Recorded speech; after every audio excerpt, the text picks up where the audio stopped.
What's up, Agent 57? Happy Sunday, dude.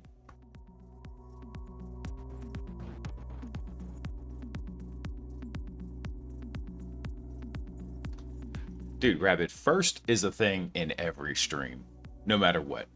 And it's even funny whenever folks get online and you see like 30 first to see like who can get in the quickest.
What's up, guy? Happy Sunday, man.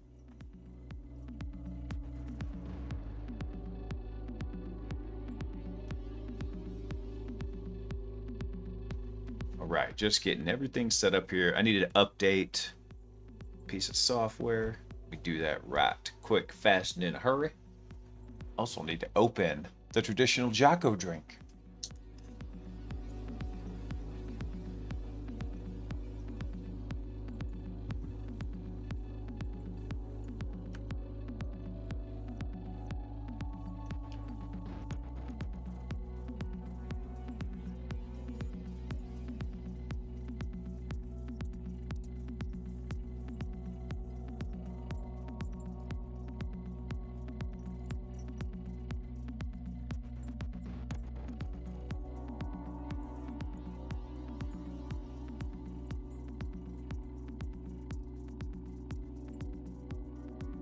All right, almost set up here. Gonna be in just under the wire, but that works.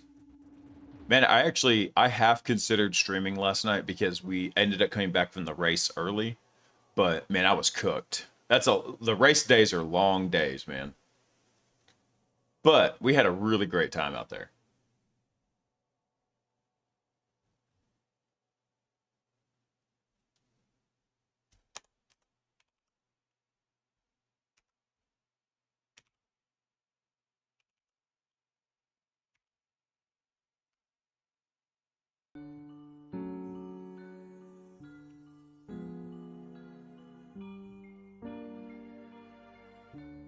Oh, Windows, how I hate you so much.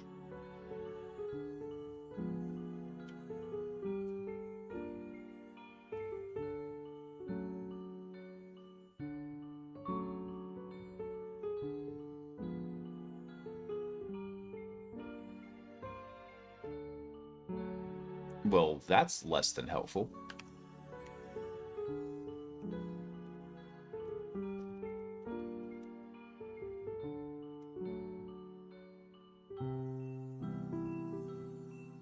Hang on one sec, guys. I'm trying to fix something real quick here. Because, of course, I made the idiotic mistake of trying to update something right before the stream starts. And that was a great big dumb move. Dumb move on my part.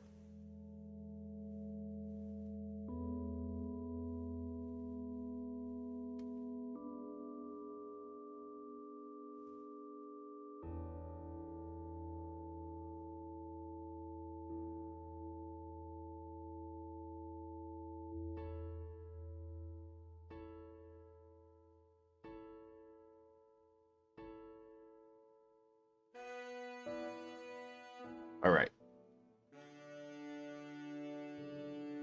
Here, I tell you what, we'll go ahead and we'll kick it off, and then I'll just turn on the screen share whenever this happens. Here, let's do this. All right. I know, you're just going to be staring at the glitch matrix. Give me 1 sec. I'm getting something set up here real fast, and then I'll kick on the screen share.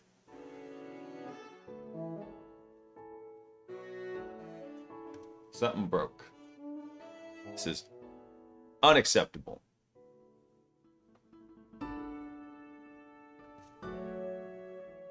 All right, there we go. But anyway, I hope all of y'all are having a fantastic Sunday.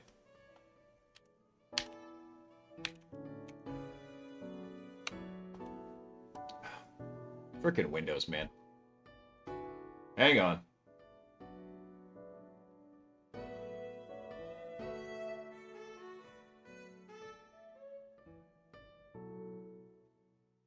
Let me see if I can find this thing real fast.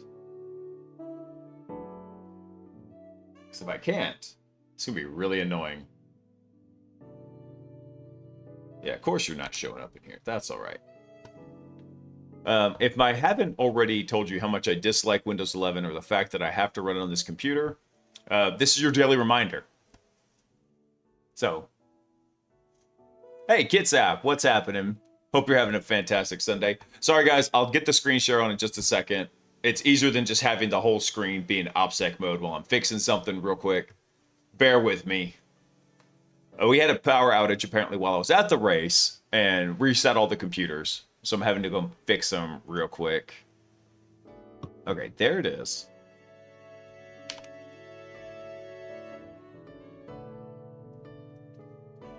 Where the heck is the actual program, though?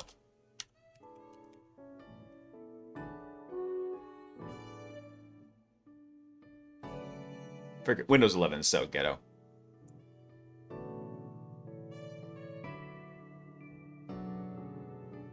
Messed around with Guy's AI bot, making him do fun stuff. Nice. Decrypted some Russian Mac OS malware. Ooh, nice.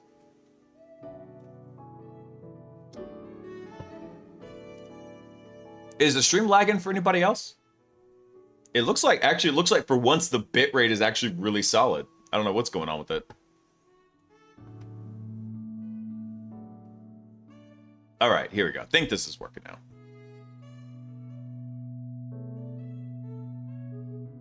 Okay, there we go. This is fixed. Let me get the screen share actually up now. Everything always breaks. If I miss one freaking stream, I swear, the whole streaming setup is like a jilted lever. There we go. Miss one damn stream, and then all this, the freaking system completely breaks itself. Chunky for you too?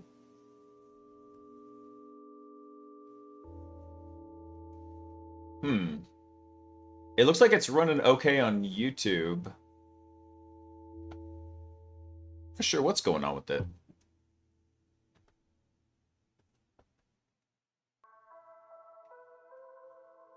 Of course. Of course it would be tonight.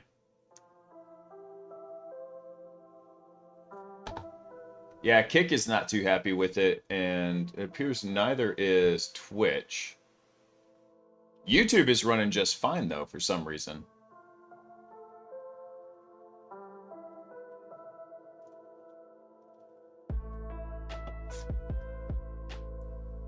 Here, let me try restarting Kick. I can at least do that one.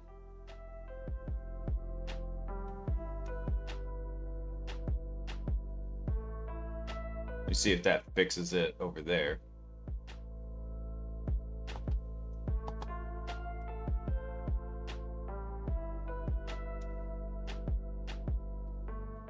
Everything's broken. Like I said, the whole stream setup is like a jilted lever.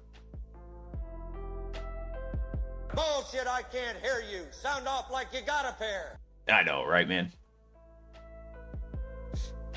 No, the resources should be just fine. This is the same one that we use all the time. Actually, so OBS is showing massive frame drops. What the heck?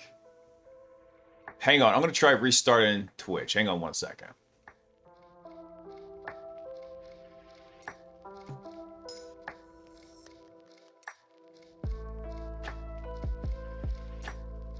me see if that works any better.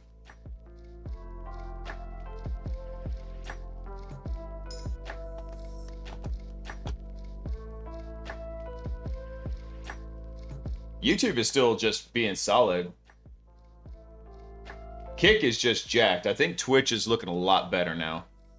I don't know what happened there. Hold on. Because there's a delay. I got to kind of do this to see when's it come up. Kick is just fucked. Oh, well. That's what we'll just go with for tonight. Anyway. From that, let me snooze the ads for a little bit. It's trying to restart them because it looks like the stream just restarted. I'm sorry, guys. All right. Let me get connected over to our test box real quick while this is all kind of going on. Which one was it? That's the dev one. Where's the I want to get into the AD lab. That's the one I want to get into. Which one? Surely it's not that one. Oh, I bet it didn't save. Damn it. Damn it all. All right, that's fine. We can work with this. Let me see. Okay. I did finally figure out, by the way, I talked about it on Discord. I figured out what was going on with the AD lab. So, quick update here. So, the problem was yeah, I know you can't connect. So, the problem was the cert server. Here. And down here where these roles are configured, the way it used to look was it looked like this. It was roles here, bam, bam. So you notice we got two roles here. One to disable the host firewall, and one to go and set up the ADCS certificate information for all the vulnerable ADCS templates. Okay, so what happened here was, it looks like when this value is overloaded, it picks the last one, and it was never disabling the firewall, and it was just completely busting it up whenever that happened. So, yeah, that sucked. All right, let me get caught up on the chat here. So Potion was talking about he was reversing some Russian Mac malware. Let's see.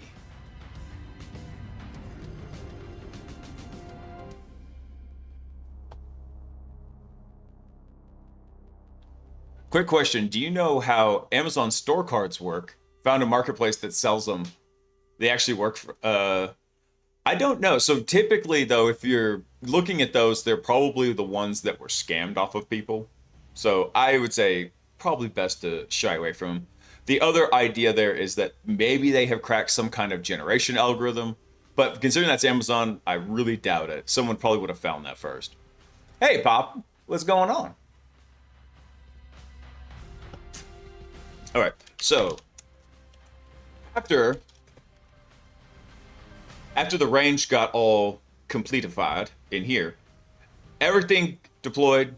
We're not in testing mode. That's fine. Let me make this a tiny bit smaller. Can I? There we go. After I fixed that issue where the roles were overloaded, everything deployed fine. So awesome. So now what I need to do is go get over into the dev box. That's 10.250. So let me go get over into that real quick. It looks like it didn't save my changes in here. This will be 10.9, 10.250, and that's going to be our dev box. And I got to change the credentials on it because I think that one is running Debian. So it should be like Debian. All right, let me see. Let's connect. Okay, cool. Yeah, I knew too much wasn't in here. All right. Let's get this box set up real quick. Let's do an app update. Make this a little bit bigger for y'all to read. There we go. Make it a little bigger. There we go. Oh, you're the reason why it was talking in Chinese, Potion? Because I saw that.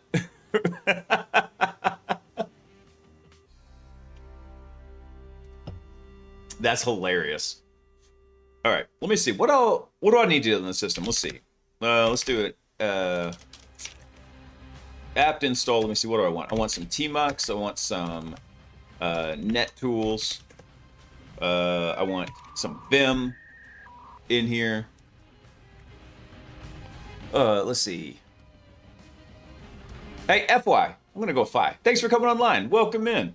What else should I throw in this system that I think I'm gonna need? Just for good measure, let's get. We'll grab some Git. We're gonna get some good. I don't know if we even have wget and curl, but we're gonna get them anyway. We'll just run the whole shebang on it.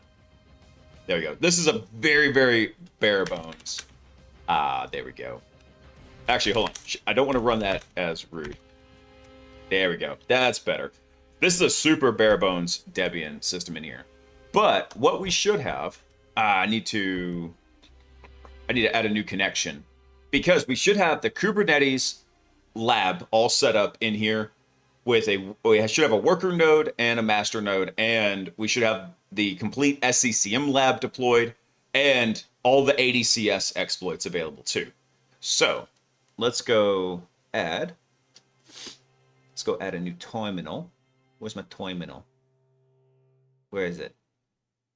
Terminal. There we are. All right, so this will be our... Yeah, because I don't think I have that already. What did I call this system? I don't even remember. Hang on.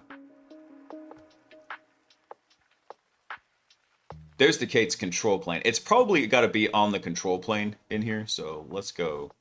We'll do that in here. Let's go get a new connection set up. Where's my terminal?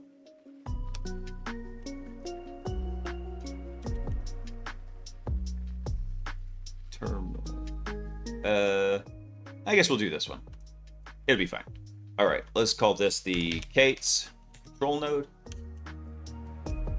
There's our IP address, and let's set up some creds for it. This should be running Ubuntu. So let's go get those. Let's see, which that should be, I think, local user and password, if I remember right. You're supposed to be in here. Hey, there we go. All right. I got to do the same thing, though. Sudo apt install. I like that we're already part of the sudo script, though. That was not what I was supposed to do. It was supposed to be update. Go pull down an update for it real quick, and then we'll install tmux in here so we can have a nice persistent session. So this is bare bones lab. After I finally figured out the roles, I was able to get it cleaned up. So yesterday, however, at the races was really awesome. It was a cool track. It was dusty as all get out. So the kids were kicking up plenty of dust, but when the adults started racing towards the middle of the day, around lunchtime, they were going out there, and what they do is they do like a sight lap, a parade lap, whatever you want to call it. And basically the entire field goes out at once so they can scout out the track. This is a new track. Nobody's ever seen it until the race day comes. So they get a chance to basically go do practice laps around the track. They kicked up so much dust, right? This is cross country. It looked like a haze of fog, like going through the trees. It was thick. It was actually kind of cool to see. Let me see what else I want to install. Give some Vim action in here. There we go. Vim and tmux are already in here. Nice. All right, let's tmux. Let's cd to temp Kubernetes goat. And then we should just be able to run the... Oh, wait, I already have the access server running, don't I? That's not what I want. Let me see. Let me make sure the actual ports are exposed. Yeah, they should be. Okay, cool. Because everything from, I think, 1230 through 1236. Yeah. So 1230 to 1236, that should be all the different vulnerabilities for Kubernetes Goat. So that one should be up. All right. Dang it, I lost all the connections in here because this darn thing didn't save it. Save. There we go. Good morning from UTC +7. That is a very early... Well, actually, hold on. Let me see. So if you're +7, that means you're 13 hours ahead of me. So actually, that's right in a good time of the morning. Good morning. Because I am at UTC -5 currently because we're in daylight savings time here in the US.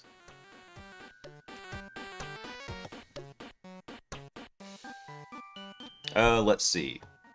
All right, so what else do we need? We're probably going to just start on Kubernetes for tonight. we'll go through and we'll have some fun with the Kubernetes goat. And then I'll probably look at some ways to like use the Kubernetes setup without goat as the entry point over to the Active Directory lab.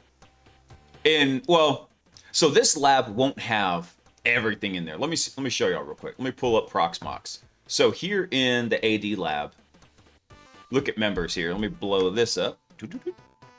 Make this a little bit bigger. That's what she said. So we got a pretty chunky lab, right? We have the default router, but then as far as Windows is concerned, we got our domain controller, we have a workstation, and then we have 4 different machines for SCCM. Then we've got our certificate server. We got a Linux workstation in here, basically what we're working on right now. And then we have our 2 Kubernetes servers. So we got a pretty chunky lab in here. They're all running pretty well. Oh yeah, hang on. Let me pull the TechArchie repo up. Because yeah, I couldn't really look at it too much while I was at the race. I didn't take my laptop with me or anything. It hasn't worked out well the last 2 races that I took it to. I didn't get to use it nearly as much. So I just left the laptop at home this time. I saw you stirring up crap in the Omarchi Discord. Hey, Faust, what's up? Red Team Lead here. Coming out to Vegas in August. I don't know. I'm not scheduled to give training for Black Hat, but I should have plenty of PD budget, so I probably will try to make it out to DEF CON because I've not made it out to DEF CON in... Let me think. I think 2023 was the last one I made it out to because I was teaching a course at Black Hat, and then I stayed through DEF CON as well. That's just too much time in Vegas because when you go teach when you're teaching at DEF CON, or I'm sorry, at Black Hat, there's 2 days of, there's 4 days of training. Then you actually have Black Hat, and then you have DEF CON. It rolls into it. So it's like you spend like not 11 days. Yeah, actually, I spent 11 days in Vegas. Yeah, and that's a long time. That's usually about 8 more days than I'm willing to tolerate in Vegas.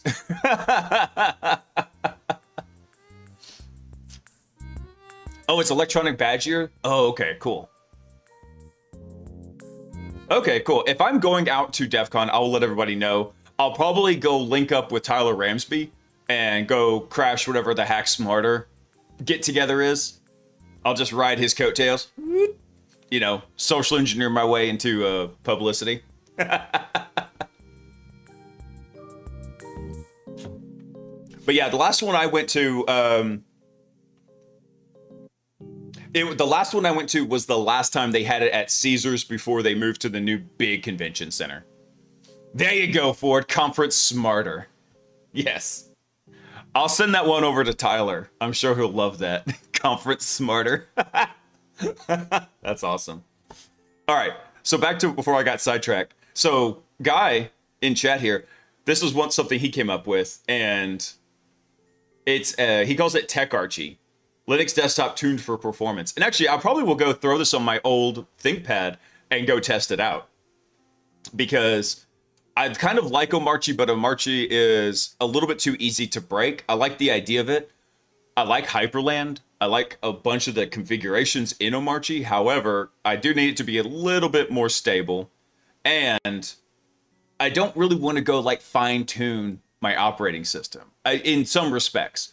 Because a lot of times I just have to go configure everything else so freaking deeply. The operating system isn't one of the ones. Granted, I will do that like when I first go set up the operating system, but after that, I really want it to be in cruise control.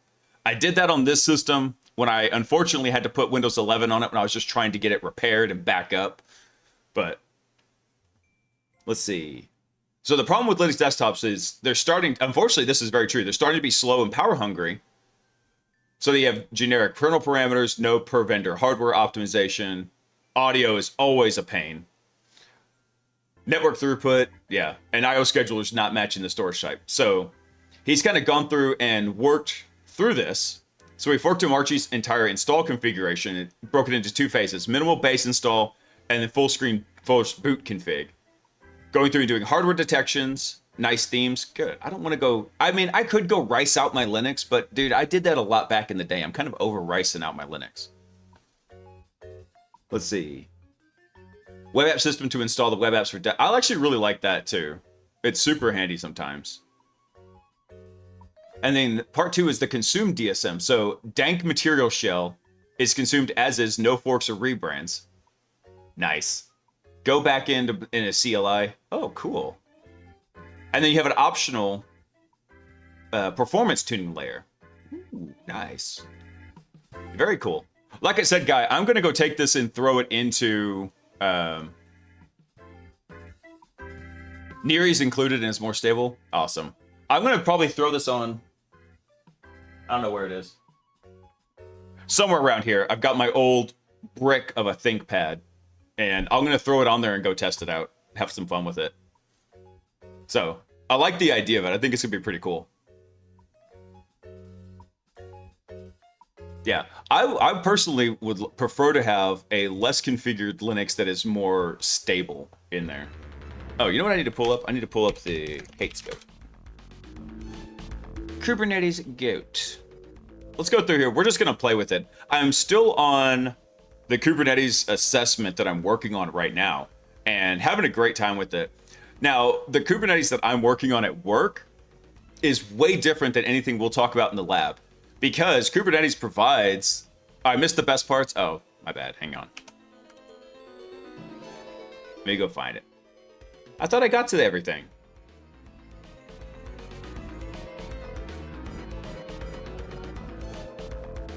Not forking DMS, not just another distro, not NixOS. Actually, I wanted to like NixOS. It didn't work on the one system I wanted to put it on.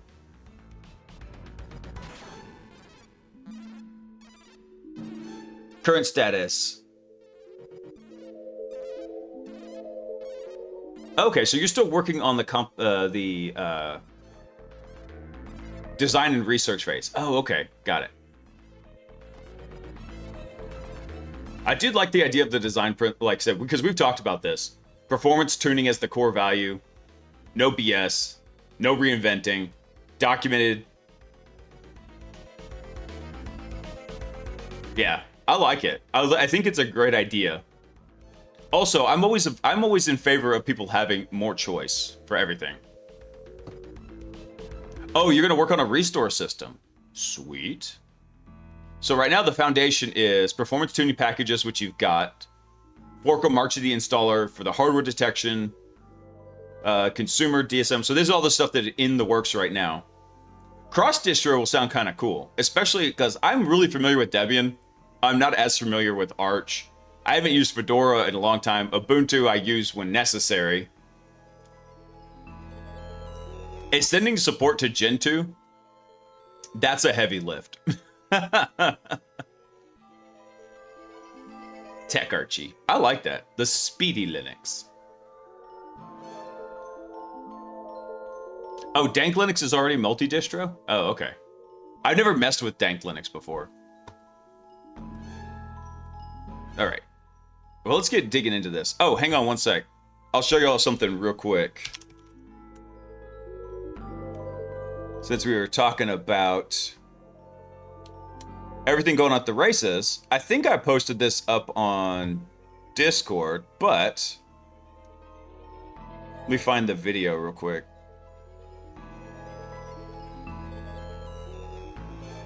Did I not post it? I'm surprised I didn't. Hang on, I'll find it over on Discord. I'll bring it up.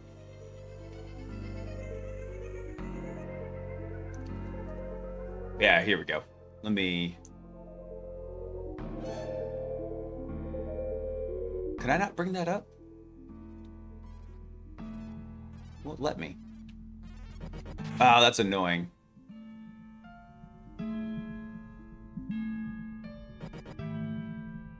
Rude? Alright, here, I'll just do this then.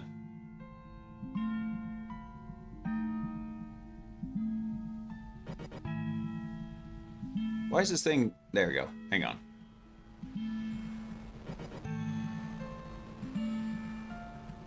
right, hang on. Let me make sure the desktop audio is off real quick, because this is going to be loud. Okay, it's off.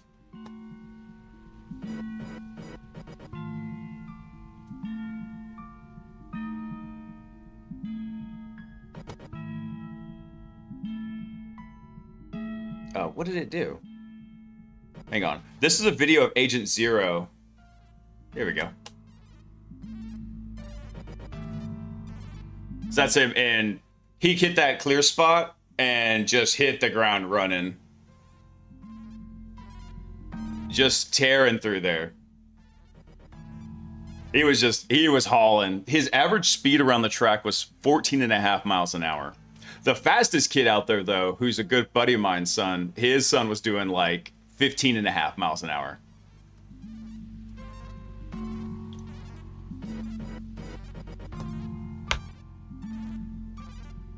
Wait, I'm not doing anything with OpenClaw. I don't get what you're asking, guy. All right, hang on. I gotta find something in here real quick. Documentation guide. Here we go. Because I wanted to go through and find. Here we go. Scenarios. Which one's the first one we should start with? Let's see. I think the sensitive keys in the code base is probably the best one to start with. So the idea behind this one. So first one we're going to kind of run through tonight. And I got to see, I think we can just get access to this directly in the browser. Okay, so yeah, this one's on 1230. Crap, what was the server's name? We got to find it. So let's go find which pod it's actually running on in here. Do we have to configure cube control? Yes, we do. Okay, hang on. Let me blow this up a little bit more so it's easier to see. Clear this. So what we need to do is we need a sudo copy. I think it's Etsy Kubernetes admin conf, and we want to put that in our home directory. I think it goes in .cube. Okay, well, we need to make that directory. So this is going to be our home directories, basically the folder that's going to hold the configuration file. There we go. And so now let's make sure it's in there. And this is actually something really actually, dang it, I gotta rename it, because that needs to be our. Let's move that. Let's go change this from admin to I think it's config, like that. That should be the correct one. Let me see. kubectl get pods. No, that's not the one. Is it config conf? Forget what the actual one it needs. No, move config to config conf. There we go. Damn it, what is the... Let me see. I gotta remember what it is. kubectl config file.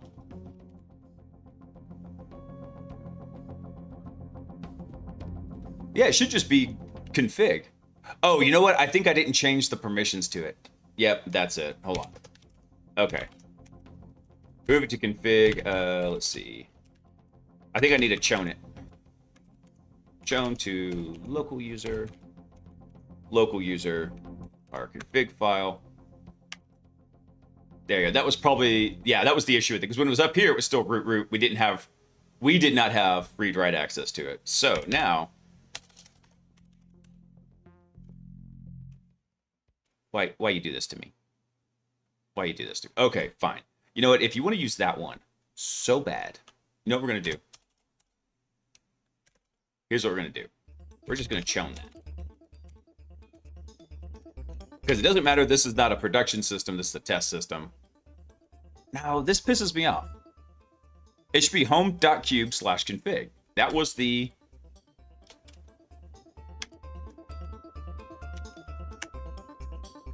Yeah, that should be fine.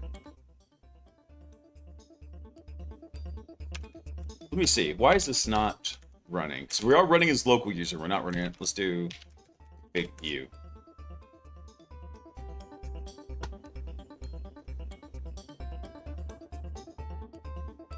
Yeah, .cube config.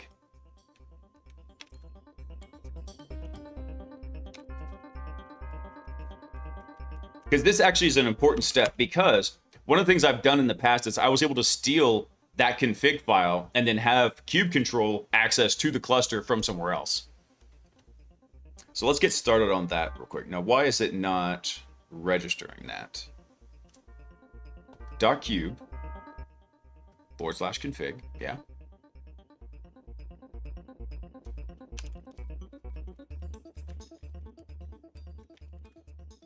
Hang on one sec.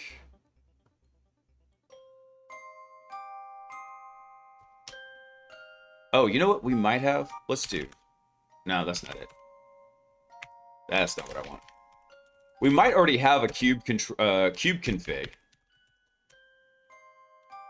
Oh, that's why. So there's an environment variable called kube config where you can tell it where you're going to be running this as. And so, okay, fine. Then we will do that. What we're going to do is let's cd back home. What we're going to do is we're going to chown that file, kube admin config, and then now we go get our pods. There we go. There we go. So now we've got all of our different ones up and running.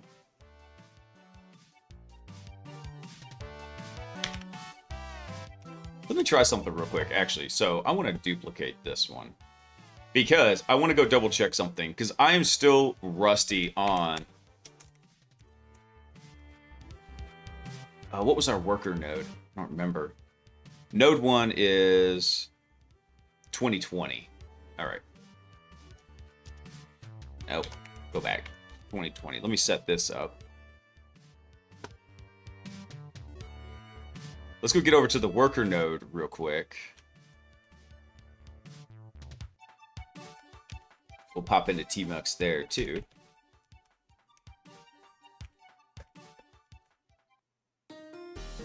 Okay, so this one it can't get it, so that's fine. What we'll do is we'll just SCP it over. So let's do...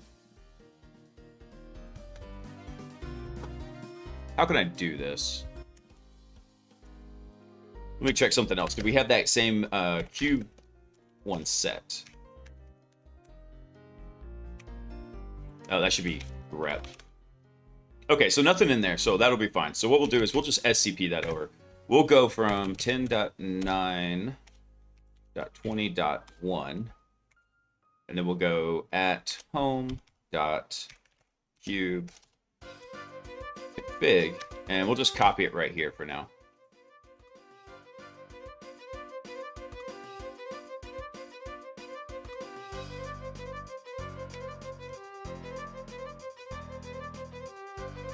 Oh, that's why. There we go. I had the syntax incorrect. All right. Just do the password. So all I'm going to do real quick is I'm going to SCP that file over here. Password. There we go. And now, once we've got this over here, we'll just do the same kind of setup. We'll do make dir, we'll set up a cube directory, and then we'll move config over into .cube. And now if we do kubectl, get pods, that config has all the information it needs to be able to go talk to it, so now we'll have that nice and set up in here. Okay, make this a little bit bigger. All right, so now let me check something. Let's check what ports we've got exposed. Let me grep for what's listening. Okay, interesting. So none of these are actually listening on that. So what is that command? I'm trying to remember. Hey, Camberx, what's up, man? Have you played with Kubernetes on bare metal? Any observations of the ability of directly accessing hardware? I have not. Since Kubernetes is basically just an orchestrator around Docker, you should only be limited to, I'm just making supposition here, but you should only be limited to whatever hardware access limitations you've got with Docker. So, for example, stuff like passing in GPUs with like, what is it called? For like doing CUDA processing with NVIDIA GPUs, that should work just fine. I was wondering what you had going on there, FY. I was like, I just saw the Dank Linux one. All right, let me, what did I want to check? Let's see, Kate's find node running pod. I gotta remember what that command is. It was something like tac o wide. That's it, yeah. It's get pods, tac o wide. There we go.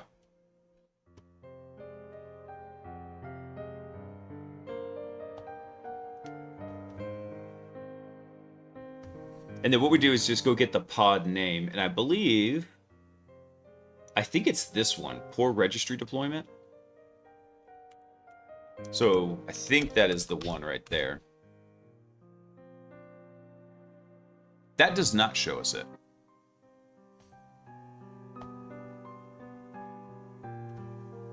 Oh, what we can do is actually we can pass it a field selector in here. So let me try this. We'll get the wide name and then we'll do field selector. And then selector we want to use is what? Spec dot node name. And I think the node name is just going to be like node 1. Actually, I think we could just run it like this. Nope. Okay, that was not it. Let's kubectl get nodes. Oh, that's right. We need to actually give it the full name. So it'd be AD lab tac node tac 1. Okay, so they're all running on here. So let's go try this real quick because we only have 2 options. And like I said, I'm still learning a ton about Kubernetes. It's been a long time since I messed with it. So if this is the lab one, we should be able to go to 10.9.20.1 on 12.30. Yep, here we go. Okay, so all the networking is routed through the first node in there. And if we wanted to verify this, right? So our nodes are, we have AD control plane, we have AD node 1. So if we change this to control plane, right? No resources found in the default namespace. And actually, we can even change that. If we wanted to check all namespaces, we could do tac all tac namespaces. I know you can't see it. It's behind my big head right here. But notice how we don't have any of the any of the vulnerable pods that we've got running. It's all in here. Oh, Fugue. Okay. I was trying to figure out how to pronounce it, man. I was like, I got you now. Okay. I can appreciate that too because there's been so many times that people read my name and then they see it and they're like, Blaise? Blaise? I'm like Pascal, man. Oh, anyway, so what I was saying here is, if we look up here, right, so we got what was running on node 1, and then on our worker node, we see these are all the different vulnerable pods, hidden layers, internal proxies, goat home deployment, metadata stuff. And then if we go look at the control node, you notice how all of this is stuff that's actually for running the Kubernetes pod. And this is the way the breakup happens. Unless you put something called a taint value on the control nodes, the master nodes, they don't run any of the workload pods. They just run pods that are designed for running the actual cluster. So here, I wanted to double check this, like what we see that we've actually got running in here, right? All right. And by the way, you might be wondering also, let me bring this up. So if you see like all these IP addresses, right? This is running on a 10.244.22 network in here. But when we connected to it, right? We connected on the IP address of the master node. Shut up, baby. I know it. Hey, killer. That's because that is basically like the internal IP address that Kubernetes is using. So that pod has its own internal network space. And then it gets natted through Kubernetes. And it's being exposed on the master node. That's why we're able to get to this one up here. All right, so what we see is, this is for looking for stuff in, what was this one called? Sensitive keys in code bases, right? says, welcome to the Build Code Service. This service is built using containers with CI/CD pipelines and modern toolsets like Git, Docker, AWS, and many others. So we don't see a whole lot in here. Let's see what we're supposed to see. So the goal of the scenario is to identify the sensitive keys available in the code base, which includes the application code, container, and the infrastructure. And so the tip is that it says, if you obtain the AWS keys along with the goats flag value, then you've completed the scenario. All right, cool. So the first thing I would probably do if I'm looking at this is go through and try to figure out, I mean, first thing you can always do is just view the page source in here. Do we have anything in here that's going to give us any hints? And not really. We see some tailwind. Nothing in here that says, hey, by the way, here, there's any comments that would tell us, oh, hey, here's the actual like admin login. So the first thing I would probably start doing is maybe taking a look at this for, so there's this one link here to this system. So let's go pull that up. Well, this is the guy I think that made Kate's goat in here. Maybe not. Let me duplicate that and go back. Couple. Yeah, so this is the guy that made it. He's got his link to his site. So not helpful for this particular scenario, but if I could go through and I could find like, hey, this is a link to where the software actually is hosted, then I could go find things. Go look at the admin guide. Go look at the system hardening guide, because that tells me where they messed up things. So,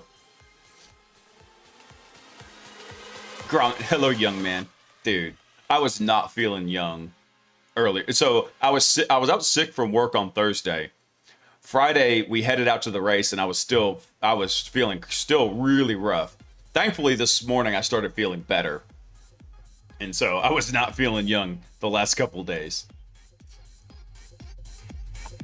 Let's see. So what we're doing, we're just hacking around a little Kubernetes. We're going through Kubernetes Goat. Eventually, I'm going to probably put something in here for part of an AD lab for going through and doing different entry points into an environment. In fact, that might be really fun to do. Hold on. Just for a little bit of brainstormage here. Sorry for the flashbang. Boop. One of the things that we could do is we've got our Active Directory environment, right? So I'll just group that here. We got AD, and then over here we've got Kubernetes, right? Now in Kubernetes, we could run all sorts of different vulnerable pods down here. And so one thing we could do is we could have each of these kind of become a different entry point, so you land in a different place over in Active Directory. So these guys would have some kind of network connectivity back and forth, so you could pivot through it. But the whole idea is we'll eventually kind of firewall off Active Directory in here, and then you'll have to pivot through Kubernetes to get to AD. I think that'd be kind of fun.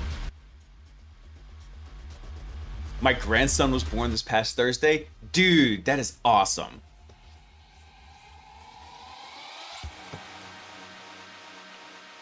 That is so cool, Killa. Dude, by the time my kids are old enough to have grandkids, I'll be in my 60s. Well, I mean, by the time they're old enough to give me grandkids, right? Yeah, I'll probably be like in my 60s. Yeah, see, my wife and I, Sock and I did not get started early. No, we didn't even get married till I was 30. So, we're a little bit behind on that curve there. All right.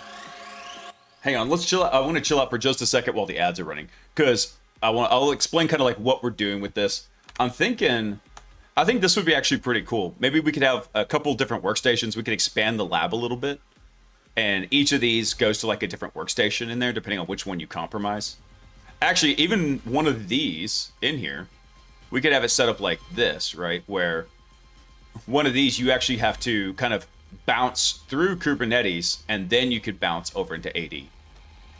That would actually kind of make sense, because there are ways to link Linux servers over to Active Directory. Maybe we'll do that. I'm not sure.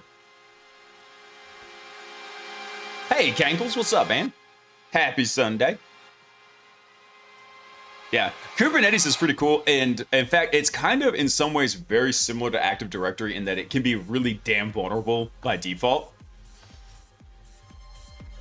And so there's a whole lot to learn with it. In fact, one of my buddies on a recent engagement pulled off some absolute wizardry, and once I get the okay from him to talk about it, I will. But he's been going really hard on Kubernetes for like the last year, probably the last year and a half. And so he pulled off some really cool stuff. It had to do with what did he do? I'm trying to think how much I can. I know what he did. I'm trying to think how much I can explain of what he did. I'll check with him, and if he gives me the go ahead, then I'll talk about it. But he did some really cool stuff. All right, ads are over. So if I'm stuck in this position, right, we don't have anything in here. There's nothing kind of telltale in here. It's not even loading local CSS. There's no JavaScript, anything in here. So probably the first thing I would go do is just do a good old-fashioned like dir bust against this. So unfortunately, we got to go set that up though. So let's do the good old-fashioned git clone of seclist repo. Let's go get the one, the only Daniel Miesler's seclist because they work really well. Let's put that there, and we'll put that into opt. Let's see. Seclist. How's that? Does that work? Oh, right. Let me. You know what? Let me check something.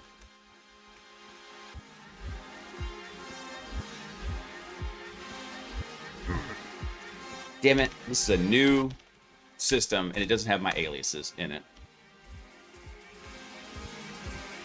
Let me see, where is it? There it is, I see it. All right, let me...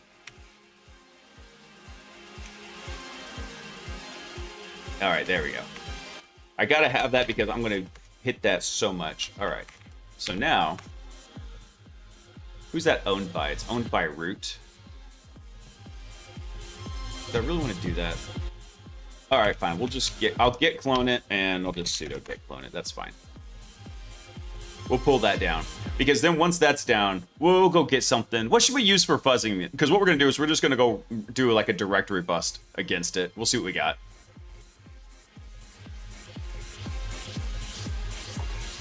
Yeah. Yeah, so Cankles, all we're doing is we're just, we're messing with this system, and I'll drop a link for it for everybody here, called... Alert. Virus alert. It is the one, the only, the great RWX Rob. Hey, man.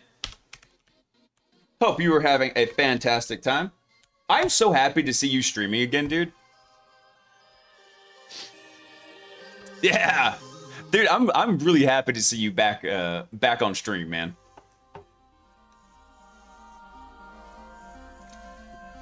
Eating eggs and waffles. Dude, I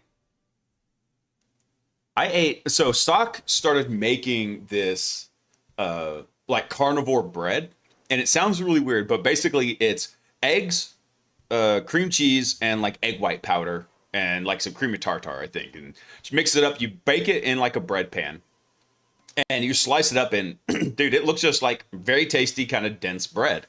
And so we put that on there and like put some cheese and pepperoni on it. It was like made like little pizzas. Yeah, it's really tasty. Hang on. When I take a break in just a second, I'll tell her to text me the recipe and I'll throw it up. Oh yeah, because pizza is the only food that I'm like, when I'm eating real clean, I'm like, dude, I could really just go for some pizza right now. Let's see.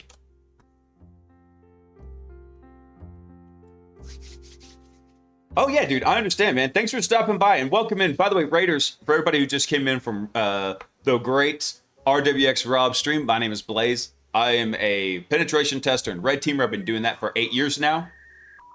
And I have been working in IT for 16 years now. So half my career professionally has been in offensive security. In reality, I've been kind of breaking computers since the 2nd grade. and literally kind of found my first. I didn't know what it was. I had no clue. I was just tinkering around because I was really bored at school. Found an integer underflow in a little piece of testing software. That was the first like ever like hack I remember pulling off. It was a lot of fun, and I kind of putted around, hung out in dark corners of the internet for a while. Never really learned how to like self-teach myself until basically about 2010. That's when I jumped into IT. So that's what I've been doing. Also, Nabbling and Venomous Puppy, thank y'all for coming online. I hope everybody's having a fantastic Sunday. I am a little bit sunburned from the race yesterday, but it's all good. I'm going to star this just to help boost those numbers up. All right, so we should have sec list in here. What should we use for dirt busting? I'm trying to think. Should we just use Go Buster? Should we use Fuff? Let's get Fuff. FFUF. GitHub.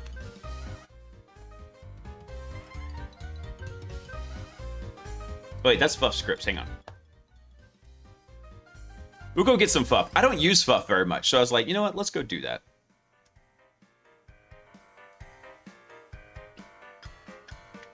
Where is our Linux AMD 64? There we go. Copy link. Let's go grab that.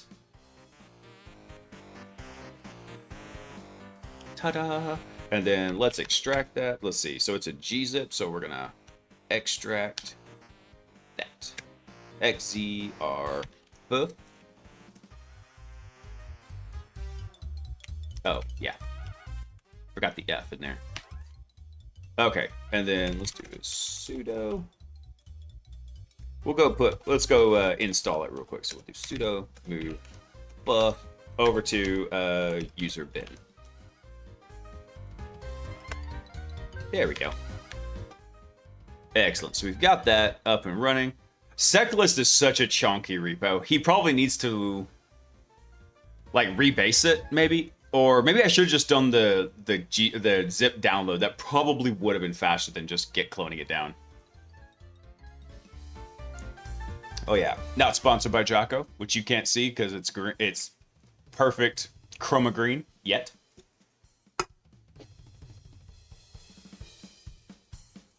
So how did you start your career in IT? Did you go through the typical help desk pathway or climb up?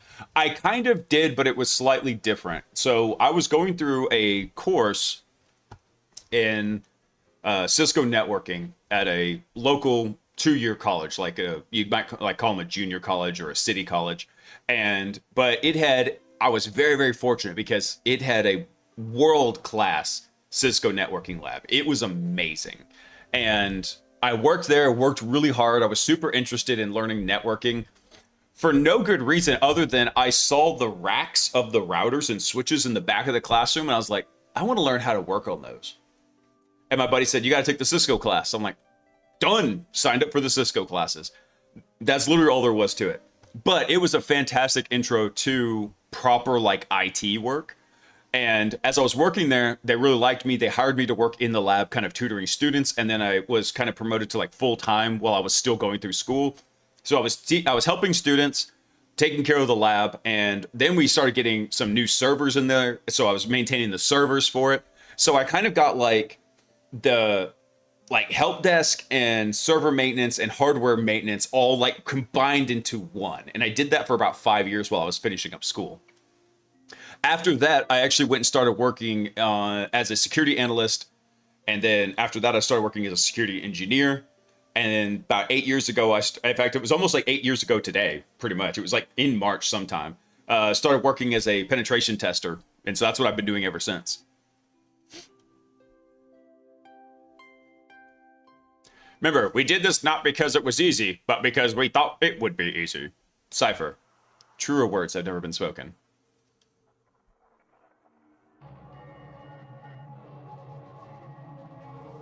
Has it always been 3 gigs? It's 3 gigs because we're downloading the entire Git stuff. So like, for example, if I go, let me go CD over to that. So we go over to opt seclist and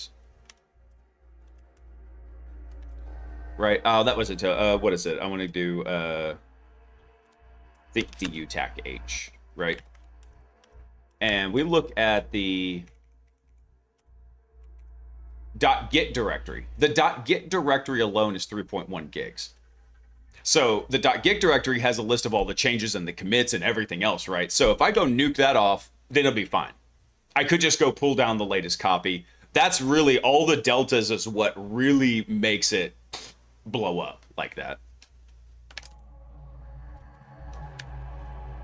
All right, let's see. I have not used FUF in so long.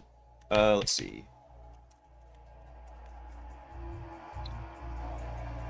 I'm gonna just pull up a cheat sheet for it real quick. Because I don't usually typically use FUF, but that's why I decided to use it, because I don't use it very much. There we go, directory fuzzing. Let's do that.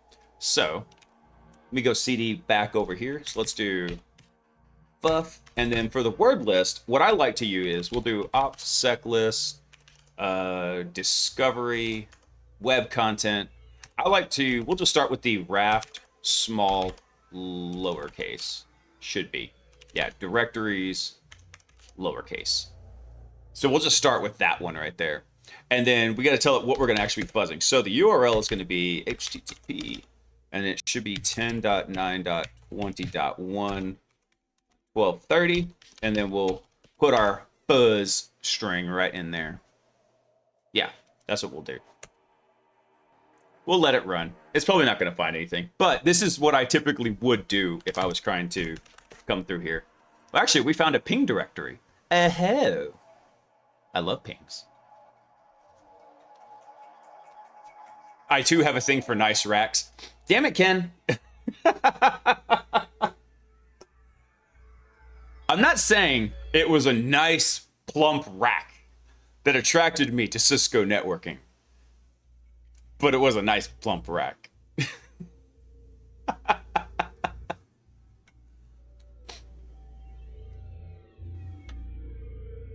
Fuzz faster, you fool. Okay, so the only thing we found in here is we found a ping directory, and it came back.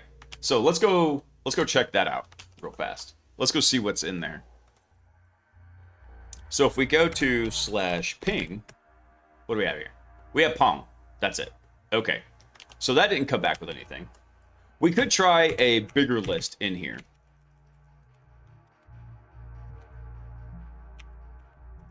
Why did that not come back with anything? Oh, damn it. It's because it has space in front of it. That's all right. So if you're wondering why was that not showing up in the history, hold on. Little pro tip. This doesn't work in every version of Linux, but you can configure it. So if I do echo foobar, right? And then I come back up here, and if I tail the history file, bash history, right? Then we saw FUF. It hasn't been listed in here yet. Actually, we could just tail. Let's see. History pipe tail, just to get the end of it, right? Then we saw echo foobar in here, but the FUF command didn't show up in here. So if you put a space or two in between and before this, let's do echo. Let's see, suck it Trebek. Put that in here. Boom. You see it worked. You see it fired. But if I run that history tail again, echo suck it Trebek doesn't show up in here. When you put that space in there, it allows you to execute a command but not commit it to history. And I think that's a default in Debian, but it's not a default in every version of Linux. And you might be wondering, well, heck, what's the reason for that? Because sometimes you got to run commands that might have passwords in them and you don't want them committed to the history. Because people like me, when they get onto that system, first thing I go do is I go check your bash history and rifle out all the goodies that might be in there. So because of that, the FUF command did not make it in there.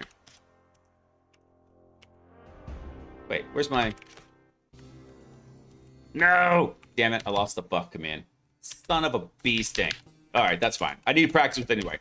So we'll use word list, op, sec list, discovery, web content, raft, medium, directories, lowercase. There we go. We'll do that again, and then we'll go hit the directory again. So that would be 192. No, that's not it. 10.9.20.1 on 1230. So we'll try a slightly bigger word list in here. And then Since we're fuzzing the root directory, that's where we're going to fuzz it at. So we'll let it run away. We found only one thing in there, which was ping. We might be able to work with that. Maybe there's something in ping that we can work with. For example, maybe it'll take like a URL parameter. We can go test that out.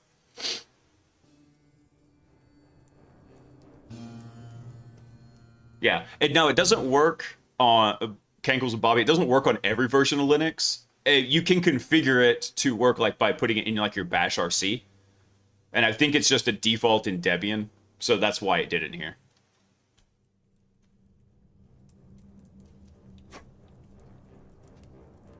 Nice thing about Fuff is the syntax is pretty close to curl. See, I just never really used Fuff very much. And so that's why I picked it, because I'm like, hey, let's go try a new tool out. You know, sometimes GoBuster doesn't want to work right. Sometimes whatever tool. Any time you've got a favorite tool, it will always break on you. So, no, this is just a bare bones Debian install. I could go put a Kali Linux in there. I probably should, just because I haven't checked it. I haven't used Kali in a long time, and I do like to kind of keep an eye on it. So I probably should go spin up a new Kali template. Oh, does it work in Kali? I don't know. It's really easy to test, though. Like I said, what you do is you just put a space in front of the command, run your command, and then do a history pipe tail. See if it shows up in there. If it doesn't, then you know it works. You could use burp's copy as curl command, change it to fuff, and you have your own intruder turbo. Oh, nice. Nice. That's a good idea. Okay, so the only thing we have in here is ping. Let's go try something real quick. Maybe it will take a URL parameter. So let's try maybe q equals 127.0.0. Will that work? Nope, that's the only thing that came back.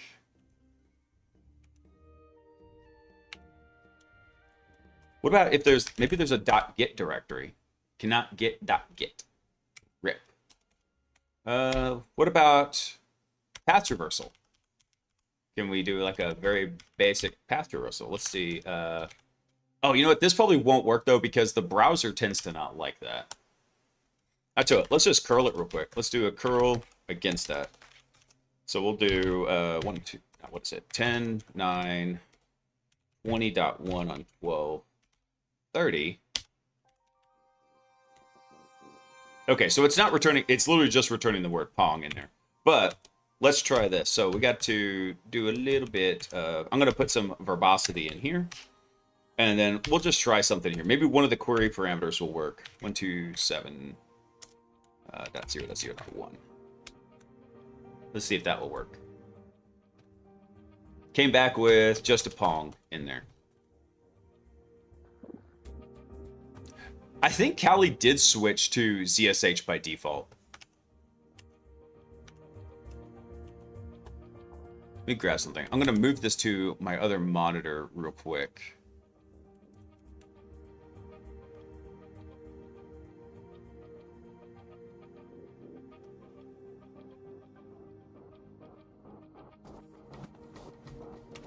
Let's see. I think we already tried that, though. This was my first thought. Actually, I usually will use a...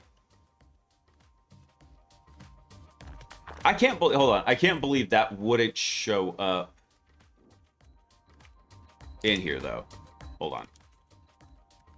Let me clear this. Let me bring this back up. If I try .get, can't get it. Hold on. Let me change this to some verbose mode. In here. 404 not found. Okay.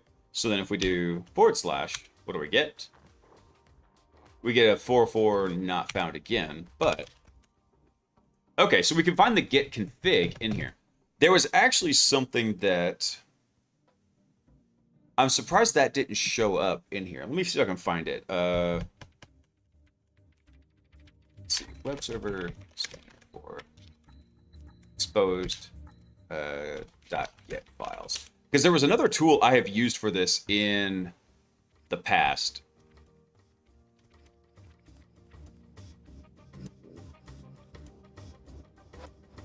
I don't think it was this one. Maybe it was.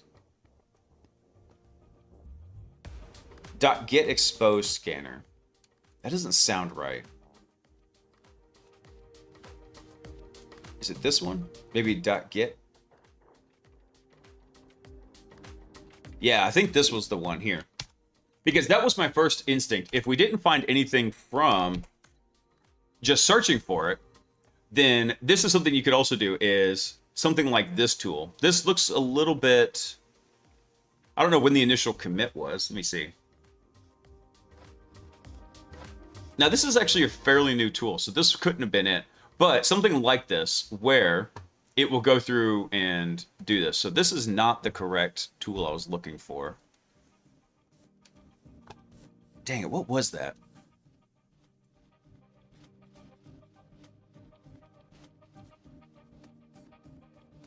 Let me see if I can find it. I'm trying to remember what the tool was that I liked for it.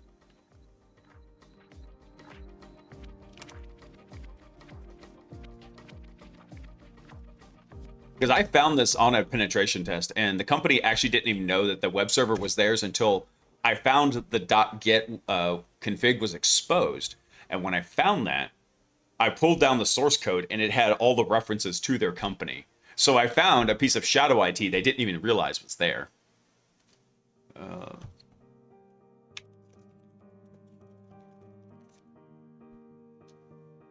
me see if I can find the tool I'm trying to think about.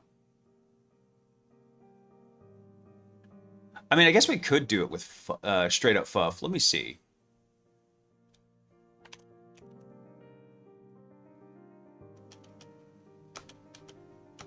Which one do I want to use in here? I mean, one that we think it would be real easy is just doing the .get config. We could have just done that.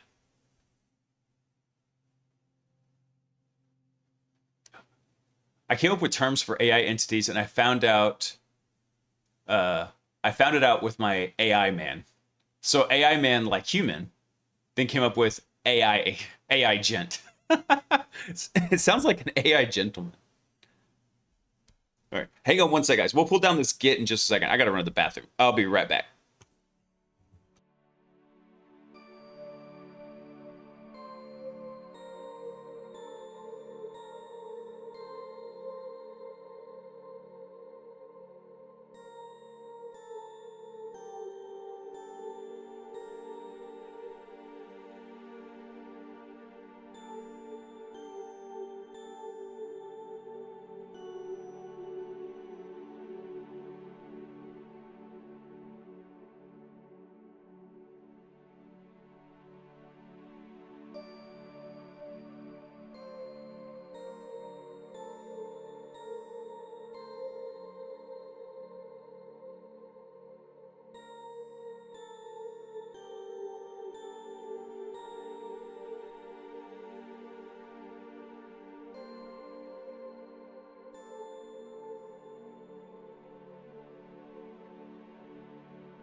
All right, I'm back.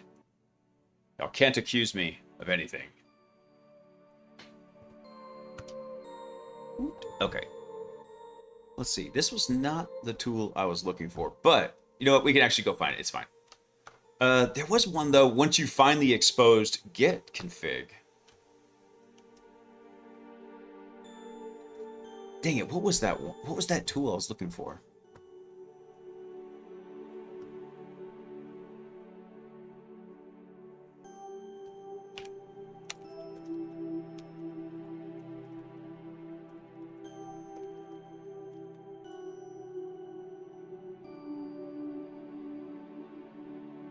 Maybe that was it, Git Dumper.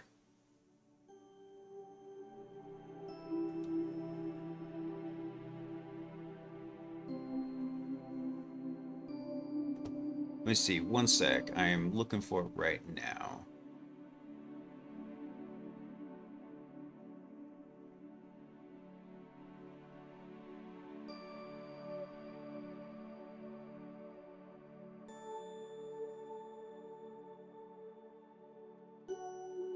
I don't know if this is the one I was looking for. Damn, I wish I could remember the name of that tool. I only had to use it one time, and it was a long time ago. Oh, wait, this one looks familiar. Git Dumpster.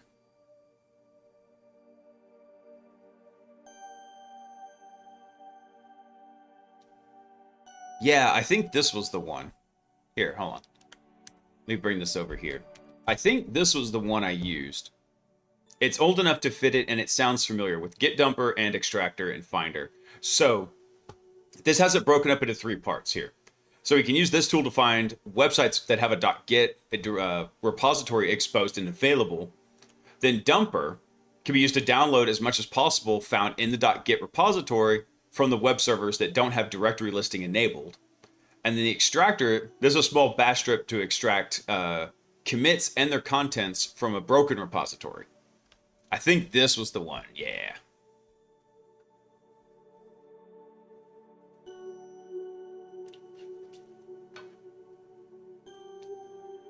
I wasn't pooping, Cypher. There's no way I could have done that fast. All right, here, let's go grab this real quick.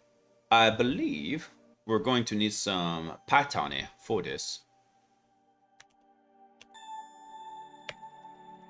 Let's see, I tell you what, let's make a directory. Let's just make a tools directory. The hell I can't. Now, shown you. Let's see. Debian.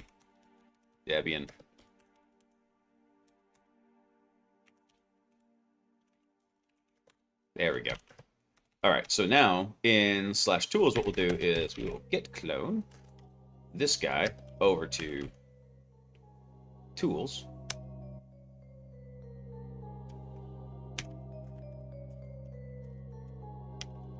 Let's go make sure it's in there. That was not what I wanted to do. Okay, easy, we'll fix that. So from here, let's see, what was this called? It's called Get Tools. Move star to Get Tools.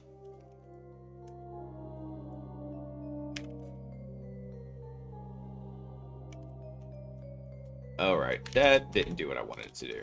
I'm trying to be lazy and it's backfiring on me. All right, just kill everything in here. Fine. Let's just clone it down again. There we go. All right.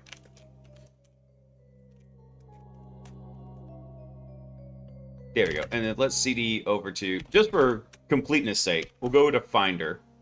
Let me see. Let me cat the requirements. Only thing it needs is requests. It doesn't mention which version of Python it needs. We have Python 3 installed. Let's see if it will run it.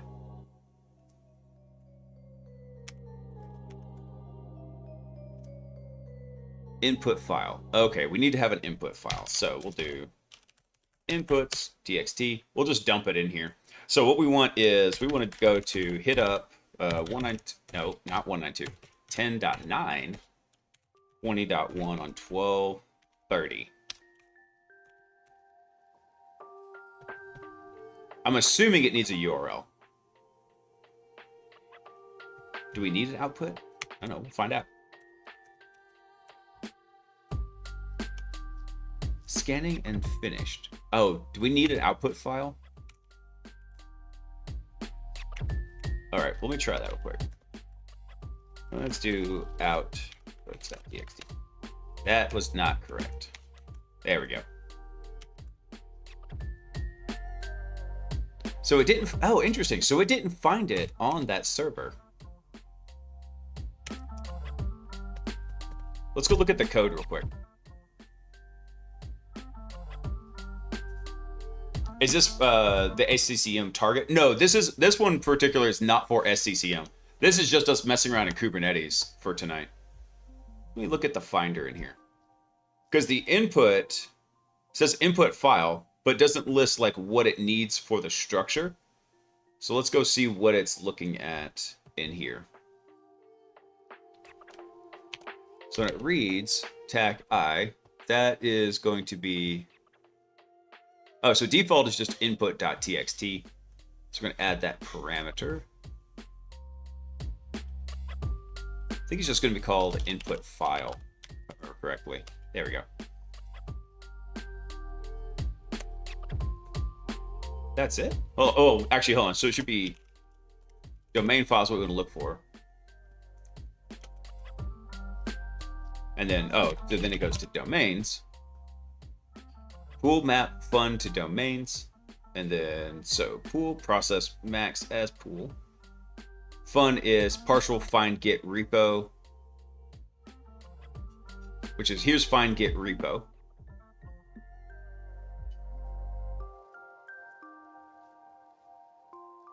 Oh, so maybe it actually doesn't need like the full URL in there. I think that's what this is saying. And this is why it is always good to double check what you've got in there. There we go. So knowing those different input values is important because now it says, hey, by the way, we found that in there. Okay. So Finder did go through and find it. It found the Git repo. We already knew it was there, but that's fine. So now what we want to do is go into the dumpster. And we're going to do the same thing. Python, git dumper.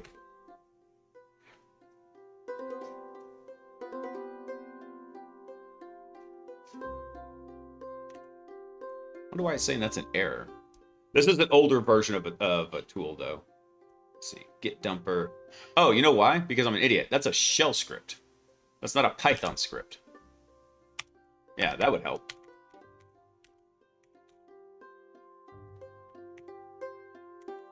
Let's see. So we do our target. So this will be http. And then we'll go to 10.9.20.1. Let's see, /.get. And then our destination directory. Let's just call this, we'll save this as code get. There we go. Cool. So now we downloaded everything into there. So let me split this real quick. And then if we see code get in here, and we look at what we've got our .git directory. Right there. So we have our info, logs, objects, refs. So it downloaded everything in there. So it might have been that they accidentally put something in there. I'm trying to remember what's the structure of it. I don't know. Let's just look at info real quick. Okay, nothing in there. What if we look in logs? That's always nice. So logs, refs. Let's see.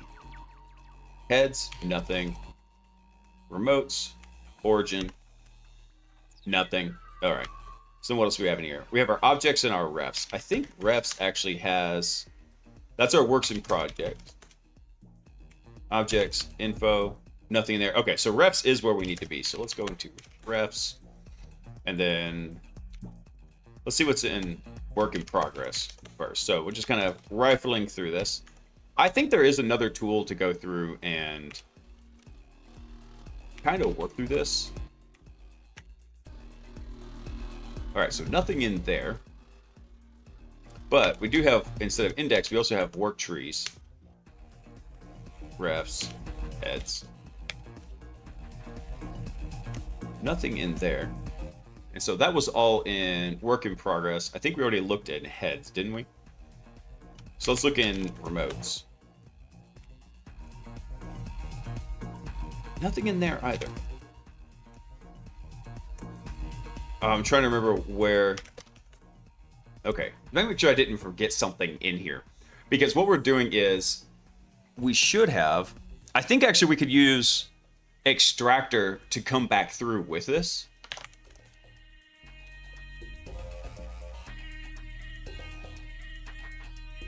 Yeah, because extractor, it says should kind of recompile it from what it knows about it.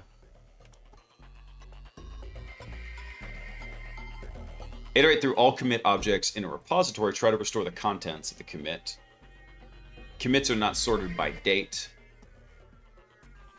Okay, so what we could do is we could go tell it, hey, go to that, and then we can say, hey, here's the dump of it. So, and this is another shell script, so we can just run extractor. Just double check it real quick.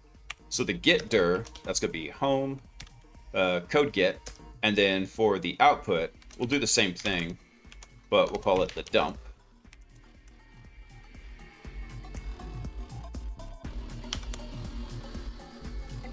Did it not like that?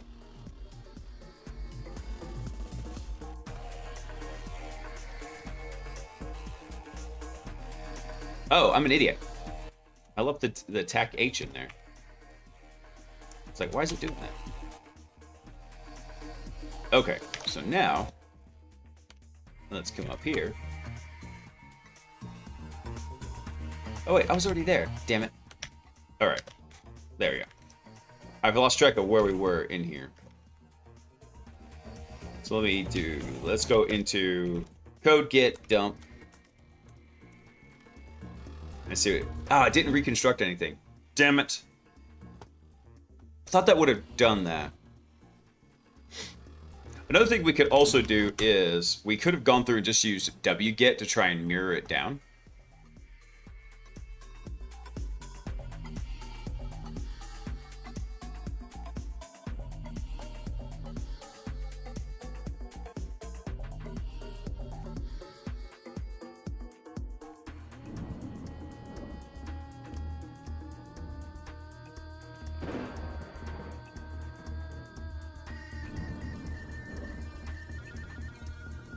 I'm double checking something else. So the one he actually recommended to do with this is Git Dumper.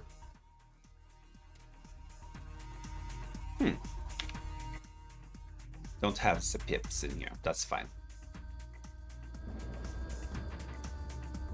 This is another old tool in here. So this is the one he actually, I think, recommended for doing this. I thought it would be this one, Git Tools.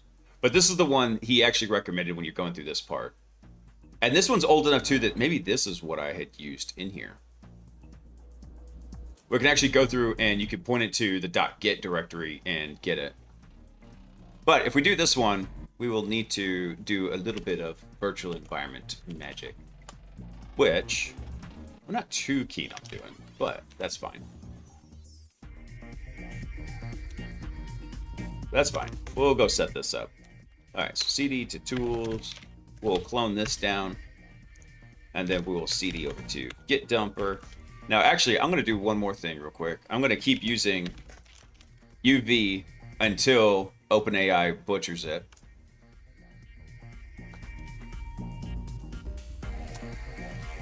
Because I do like the UVs.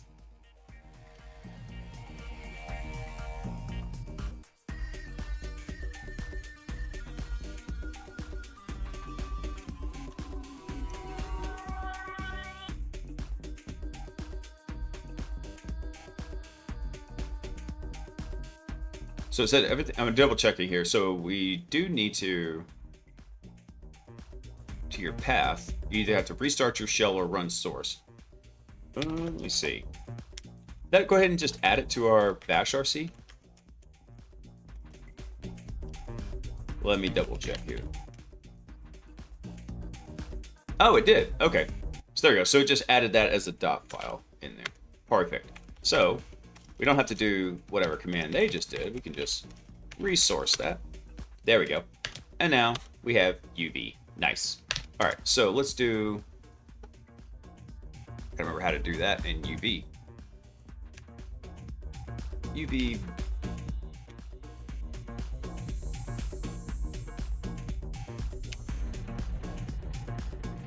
I think the command is V&V. Yeah, that's it. UV, V&V, we'll call this, what else do I need to do with that? Oh, I just made it. Okay. So .V&V. So then what we do is, so we made a virtual environment for the Python tool. So let's come over here to V&V, then activate. We'll source that. Now we're in, is it a Git Dumper? And then we've got our requirements in here. So now what we can do is, I think it's UV pip, I think pip install. I think it works just like normal pip. Yeah, there we go. Excellent. All right, so now let's see if Git Dumper works. Yes, nice. Okay, so now we can just pass it in our URL. So we'll do 10.9.20.1 on 1230. And then we're going to give it also the directory we want to put this. Let's go. We'll put it in the same directory. We'll put it in the dump directory. And oh, good. It's already empty. Nice. Okay. So put this into code git dump. Excellent. Boom. Now we've got the full... This is what I was trying to do. Now we've got the full code reconstructed from the Git file that was exposed on the CI/CD interface in here. So what is app in here? I don't have the...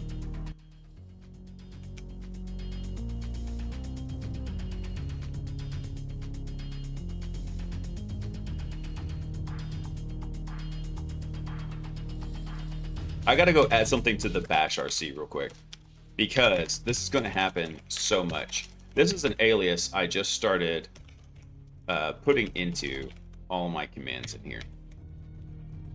There it is. Okay. So.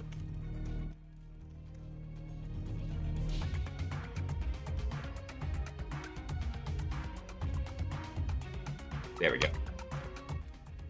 And then what I'll do now is just source that. There we go. So now anytime I need to install something, I've got a nice quick alias for it. So now what is file app in here? Oh, 64-bit ELF binary. Nice. It pisses me off so bad, Cankles. And I get it. This is supposed to be a template machine for going through and probably running like other Ansible rules and anything like this. So usually what happens is I see the tool is missing.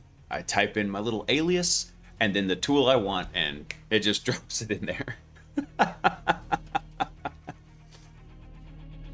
All right, so I think what we can do is, let's go look at the main.go in here real quick. So what do we see in here? Not a whole lot. Oh, okay, so this is actually the web server. See that? So it's serving up the root, it's serving up ping. It's got static for .git and .git. Engine is views and HTML. Okay. So let's look inside the views directory. What do we have? We have our typical index HTML. That's fine. And then let's see. We could go run the app. That's not, I think, what we're interested in. What we need to find is kind of like, what's the commit history?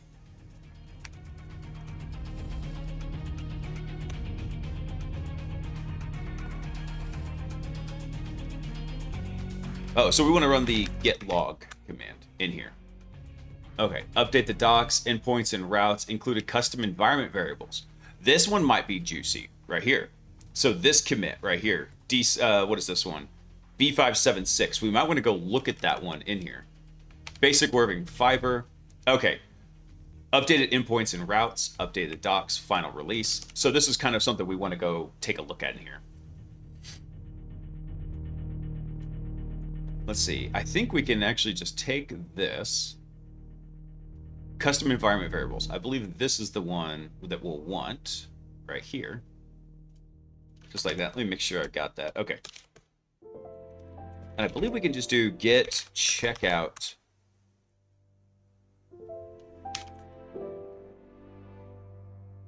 There we go. So look at that. So earlier, see that .env file? If we look up here, there was no .env file when we were working on the head of the Git repo, right? Because you got to remember, these Git repos, the way they're working in here. Let's do a little bit of drawing action. Let me see. Where's the thing I need? There we go. So let me clear all this out. Doop. Just like that. All right. So when we're working in these Git repos, right? So inside of Git, what you start with is you have like, let's call it your base, or really technically the name should be the init, right? The initial commit that's in here. And then everything that gets added after that is some kind of like a delta, right? So there was a change, there were files added, there was a change, there were files deleted, there was some other kind of change in here. So if in one of these we had an env file, right, where it gets added to it, and then another one where that .env file gets deleted out of there, that was terrible, parentheses, gets deleted out here, right? And we're just looking at this last commit that's in here. We won't see that. However, if we start working back up the commit chain, because all those deltas and all those changes are stored in there, then we can go recover that file. And that's what we're seeing right here. So let's cat the env file, take a look at it. Boom. Got it. And would you believe I found something not too dissimilar to this? There weren't any cool secrets like this exposed, but I found this on a penetration test one time. That's the one I was talking about earlier. I found it. I thought it was really odd. They didn't even know that they had the server. That happens more frequently than you'd think. Not so much with the current clients I'm at, because I'm working with, since I started with the new company about a year and a half ago, I'm working with a much higher tier of security for companies that I'm working with. And I don't really see a lot of this kind of stuff anymore. But the last company, I worked with everything from like small mom and pop shops to like SMBs, kind of in the middle there. Some of them were really, really big companies though, like multinational retailers that I guarantee you've been in one of their stores. And I've seen this one time, but I found a lot of servers that like people don't even realize they've still got.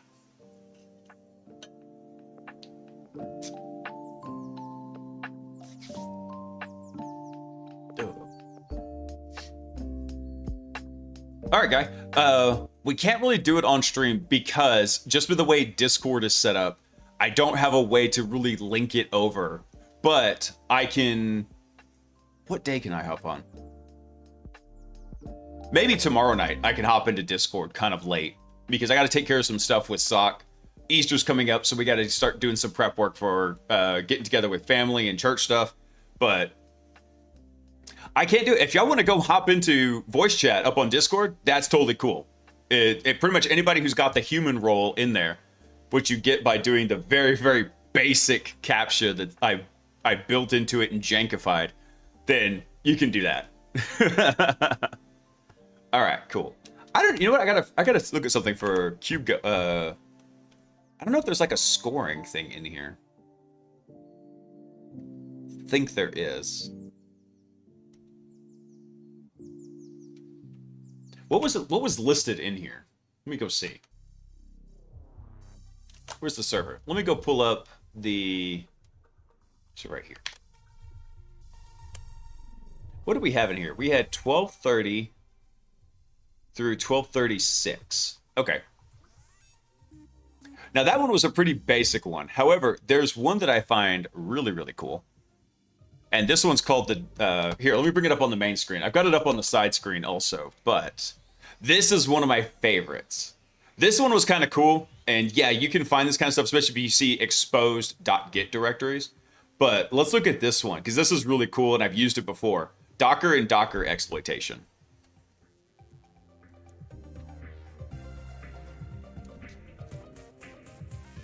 Oh, okay. Yeah, guy, we can, if I've got some time tomorrow night or Tuesday night, we can hop in there and chat about it. Let me see. So for Docker in Docker, this has to deal with if you can basically access the underlying Docker service from one of those containers. So you compromise a container, and then if you can spin up a Docker container, since Kubernetes is built on top of Docker, then you could actually start spinning up Docker containers to pwn the underlying host. That's the idea here. So here, I'll read it to you. In this scenario, we'll be focusing on the common and standard ways on how to build systems and pipelines that leverage container sockets to create, build, and run containers from the underlying container runtime. This has been exploited since the early days of the container ecosystem, and even today, we see this misconfiguration and use case in the real world. I've seen the same one. I've used it during active penetration tests. So the story is, most of the CI/CD pipeline systems use the underlying host container runtime to build containers for you within the pipeline by using something called DIND, or DIND, Docker in Docker, and with a Unix socket. So here's the scenario. We try to exploit this misconfiguration and gain access to the host system of the worker node by escaping out of the Docker container. So the goal of the scenario is to escape out of the running Docker container to the host system where the container is running and able to access and perform actions on other containers running in the same node. So here, let's take a look at kind of what this is going to look like in here. Let me clear this out. We talked about it a bit before, but since we're doing it fresh, let's talk about this. So right now we've got our let's call it our command node, our master node, right? And this is only for basically doing like scheduling, right? So this handles like where the nodes are going to go, making sure you have enough replicas and everything. And then down below this, we have only one worker node down here. So we have worker node number 1. And then under worker node 1 is where we have all of our various pods actually running in here. So inside worker node 1, it's got a Docker socket. I forget the exact path of it, but it's docker docker.sock. That's terrible. Sock, right? And this acts just like a file system in there. I think it's in, it might be in /var. Don't quote me on that. We're going to find out here in a second. But anyway, so if I get to a point where this, no, I want to do that again. If this is exposed and mounted into one of these containers, and if I'm able to compromise this container, then I can now talk to the Docker socket and then get it to spin up a new container by talking to the work node, and then have my own little malicious container. Now, what would be the point of this? I can actually tell it to, hey, mount the root file system of the worker node. Then I basically have complete command access to everything on this system over here. So super handy. Go steal SSH keys, go steal the kube config. And then now we have, if we have kubectl running inside of here, right? Then boom, I can instantly talk to every pod that's running on the worker node and be able to bounce in between any of those pods. Now it's going to kind of restrict me to this worker node for the most part for deploying stuff because we only have the one worker node. But with kubectl, we can actually go through and we can make changes over to the master node too. So that's kind of the route we're going to go with this. So before we start looking at any of the spoilers, let's go pull up 1231 on here. Ping your servers. Schrodinger's pods. It's more like nested Russian dolls. Really.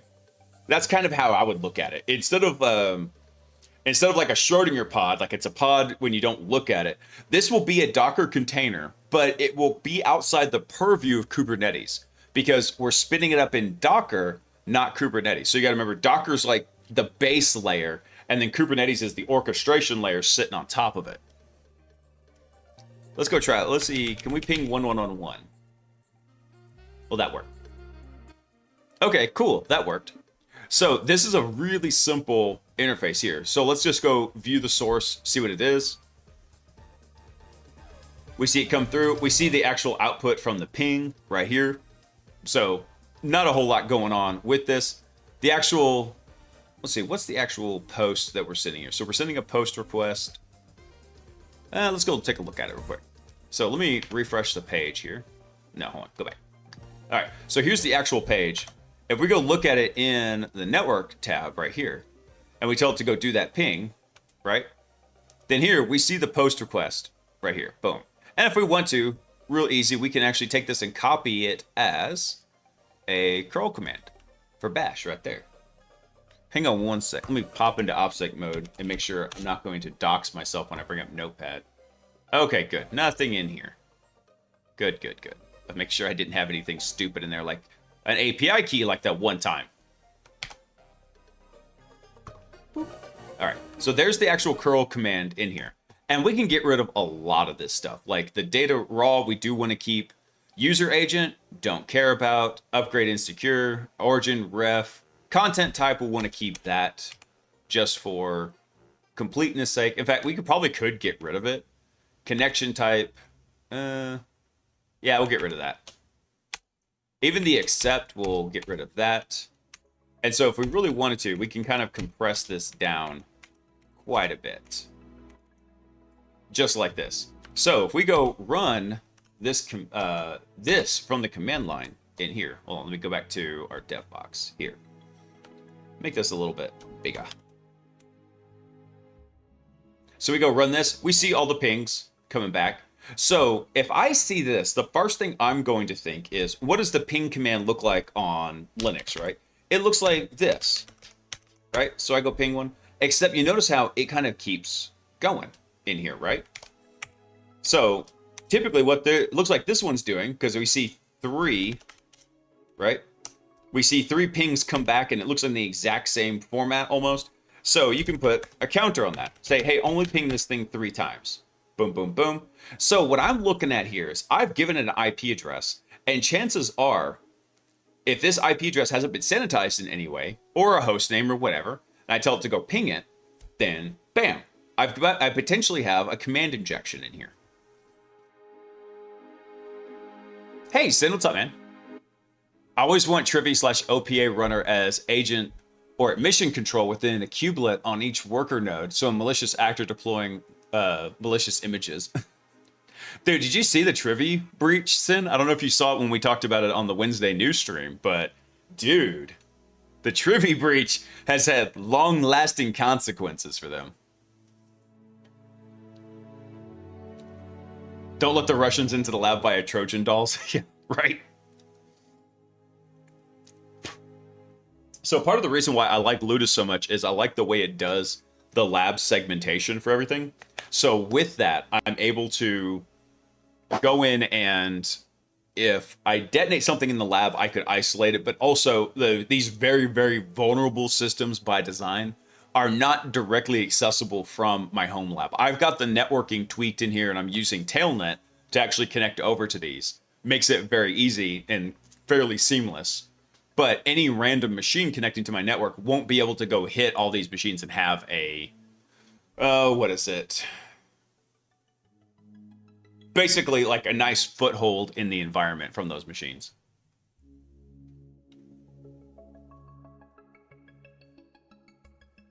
Aqua security is doped. Oh yeah, actually, thank you for bringing that up, guy. Hang on. I think I have already done this on some of my stuff, but not on everything. Hang on, let's go look at this real quick. So, quick reminder. GitHub has posted things saying that they are updating their Copilot interaction data usage policy. So you want to be able to go through and opt out of this. So what you do is you go into your settings in GitHub, and then you go into privacy and you can opt out of it. I think it should be opt out by default, but that's just me.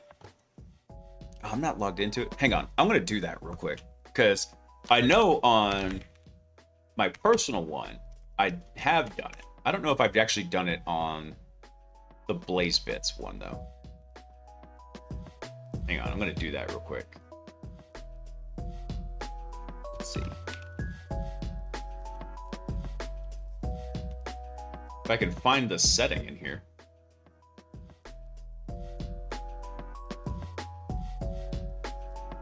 Nope, that's not it.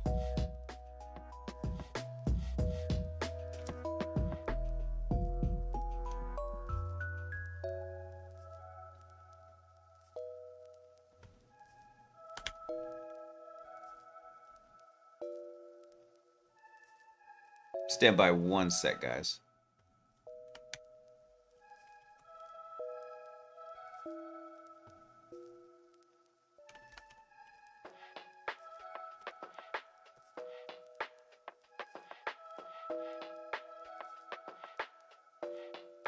Ah, here we go. I found it. All right. So where you actually have to go into this is you have to go into the Copilot features in here. So, block. Disable. There we go. Bam. Done. Dunzos. All right. Got that done. All right. Hang on one sec, guys. I gotta go take care of something. I'll be right back.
All right, I'm back.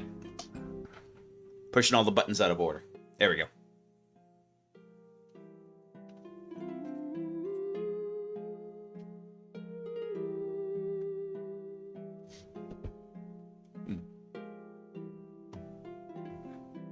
It's nice in video. So I'm catch up on the chat here real quick. It's nice NVIDIA released NemoClaw. Be honest, that OpenClaw is just hype. I feel designed with no security in mind. It doesn't have any security in mind. If it did, it wasn't heavily thought of. So, by the way, Sock made me tea in my cool light up Star Wars mug. What the heck even is OPSEC? Never heard of it. Neither have any of the other hackers that have been busted. Not saying you've been, but it's always an OPSEC failure, man. It's always an OPSEC failure. Tasty. Tasty, tasty tea. All right. All right, so now let's get back to what we're doing here. So what we're going to do is, let's look at the damn vulnerable Kubernetes pod, right? So what we're seeing is, we've got a ping in here, and it looks like this is very standard, like Linux ping command output, right? Down to the number of bytes and everything else it's returning. So if I'm thinking about this, one of the first things I'm going to check is, hey, are they doing any kind of like stripping of this, right? What can I get back from this thing? So a couple things to think about is, one, maybe we're just going to get like the raw output back, right? So let's think about how we might use that. So one of the things we could do, let me take out that tac insecure right here. So instead of this, what we could put is, we could put a backtick right here in the command where we're sending the, here, let me hide in the camera real quick. So what we're doing is we're sending this command, right? Where we're going to say, hey, by the way, the endpoint we're going to hit is X. So rather than doing that, what if I want to do something like, let me see. Let's just run like a who am I? And we'll see what comes back. This is the most basic one. Now notice in here, I actually put the backticks in where we're putting in. Because if we think about it, what this is going to come to, if we're thinking this is what the command structure is, then it's going to be ping tac C3 backtick who am I backtick. If it's just doing a straight insertion into the command line that it runs. So in here, it's probably going to come back with a name and then say, I can't reach that. And here we see it came back with exit status 2. Okay. So one of the other things we could do is, if we had a system that was listening for pings, we could actually go try this and see if it's going to get something back in there. So let's do something real quick. We could do this in here. Let me see. What is the, I'm trying to remember. I think it's Python 3 tac m. Is it HTTP dot server? Yeah, there it is. Okay, so now we're listening on every IP address over here, right? So, wait, what is our IP address? Ours is, we're 10.9.10.250. So now what we could do is we could try doing something like a curl command. If we wanted to, we could also set up, like a TCP dump, and we could have it say, hey, go ahead and ping me, and we can see if we see those ICMP requests come in. This is just a little bit quick and dirtier way of doing that. So what we'll do is, it errored out on that. So that gives us some hope in here. So let's try something real quick. Curl for HTTP 10.9 dot, crap, what did I say? 10.250 over here. So we'll do 10.250, just like this. So we're going to see if we can get it to basically fork a subshell, get that data back, and come into here. Okay, unfortunately, we didn't get anything back on that. We would have seen this happen up here if we did that. But what did we get back? Exit status 1. Okay, so maybe it doesn't like the backticks. Let's go try something else. We could also try, what is it? I think it's at curly brace in here. Didn't like that. Dang it, what is it? I gotta remember what the different... Backtick is the one I always think about, but there's other ones in here. Let me see. Bash. What's the term I'm looking for?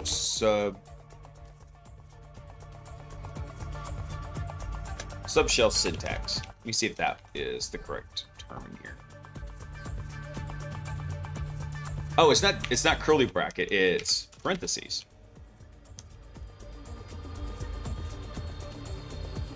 So it didn't like that in here. Let me take out the at in here. Oh, you know why? Because that shouldn't have been an at, that should have been a dollar.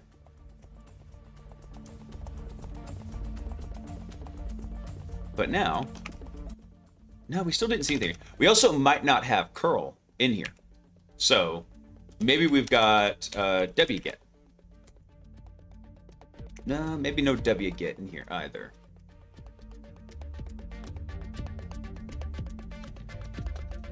What else could we do with this? I know we've got, I'm pretty sure we've got command, crap, I'm trying to think of the correct word for this. Command injection happening here. Just trying to think how I want to use it. Let me think. Actually, I tell you what, let's do this. Let's do, who am I? We got exit status 2.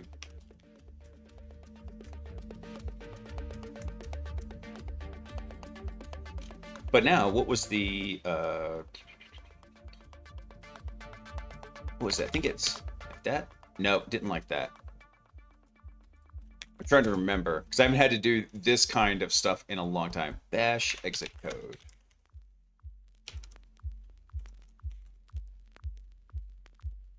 It might be just echo it too.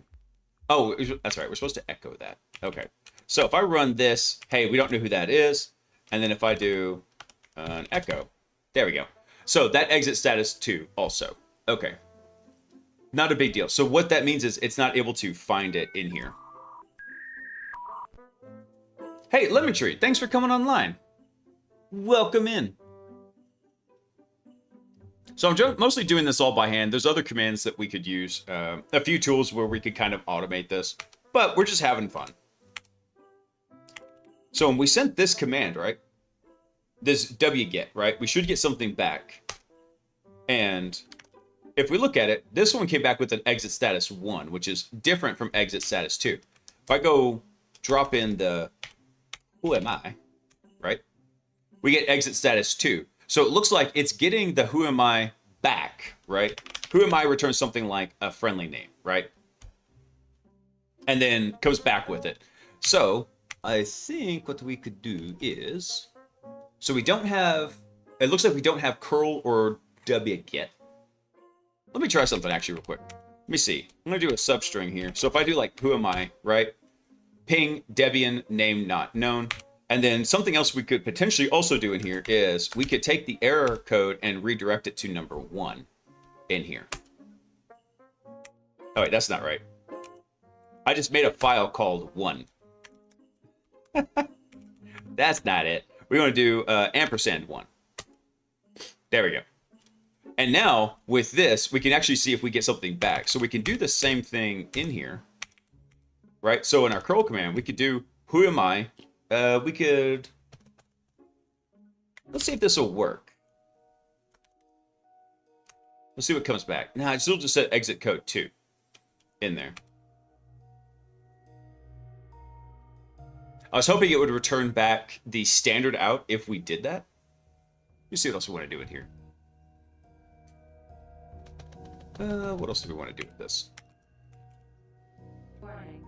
Virus infection alert. Hey, Gar! Welcome in, Raiders. Welcome, welcome in. We are just doing a little bit of everything, but mostly hacking on a little bit of Kubernetes, just having some fun with it. Dante, what's up, man? What's up? So we've got a command injection in here, and we're just tinkering around with it real quick. In fact, if we wanted to make sure this command injection works, I got another idea here. What we could do is we could just do echo, you know,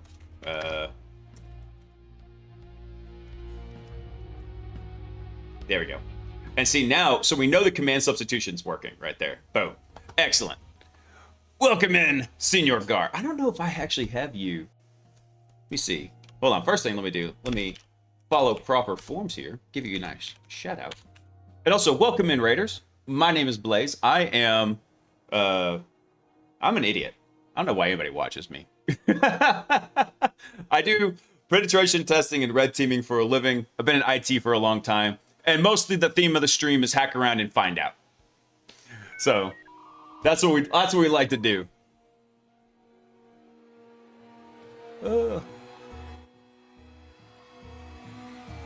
Resilient. I had to think about it for a second. Thank you for coming online. Welcome in. Gar, what were you up to, bud?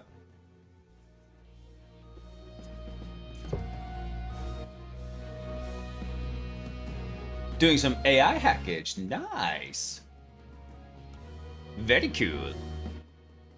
Yeah, so what we're doing is we're actually going through and I'm working on setting up a new home lab and I wanted something to test it. So we're going through and tinkering with Kubernetes Goat. So like all the other goats, it is just a damn vulnerable deployment of Kubernetes. And we're looking at the different ways to go through and tinker with it. So we've got some things that we can do with this. Maybe we could go through and we could get... I'm trying to think how we could maybe get some other data back out of here. We don't have curl, we don't have wget. However, we do have some other tools in here. So we're just messing around with it. Oh yeah, it's a lot of fun. There's so much you can do with Kubernetes, and typically I usually do most of my work in Active Directory and Azure environments. But I do see Kubernetes come up quite frequently. I'm actually on a penetration test right now that's all Kubernetes. And so I thought, you know what? I don't think we've really messed with that in a long time. Let's go get some. Let's go mess with some Kubernetes.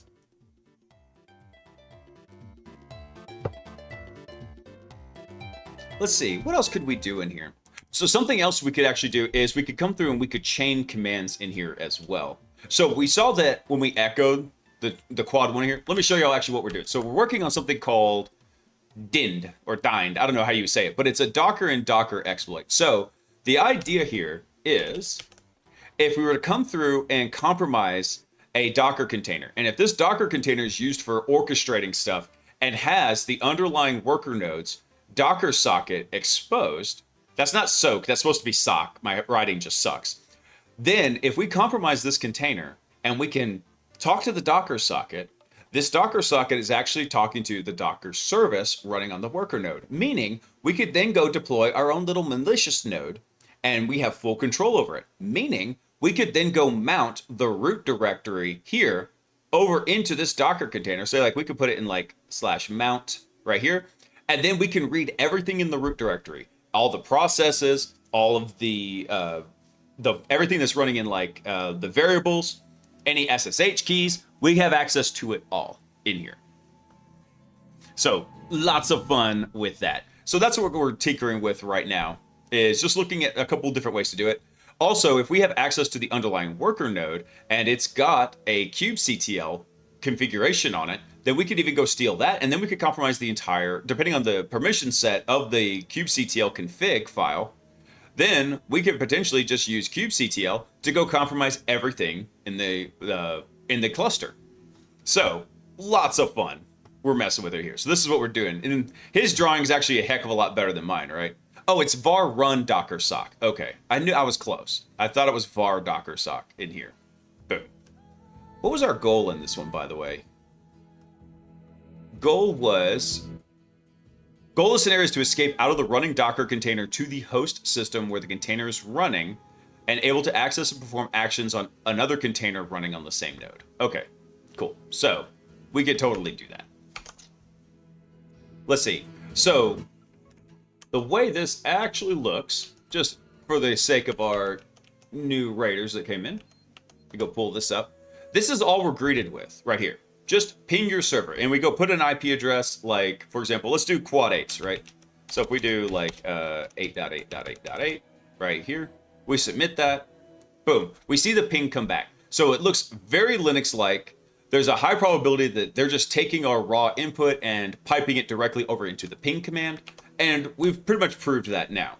So if we come in and we just tell it to, let me see, run like ping against 1.1.1.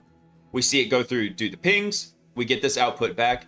And if we wanted to make sure our command substitution was actually working, or anything else in here, right? Like if we wanted to come through and, let's see, what happened to the, there we go. Maybe we want to throw additional commands in there. Well, if we can just separate them by a semicolon, then we could do the same thing in here. Who am I? I am root. I am root. Boom. So running as root, a couple other things we could potentially do in there is we could say like, let's see, which cat.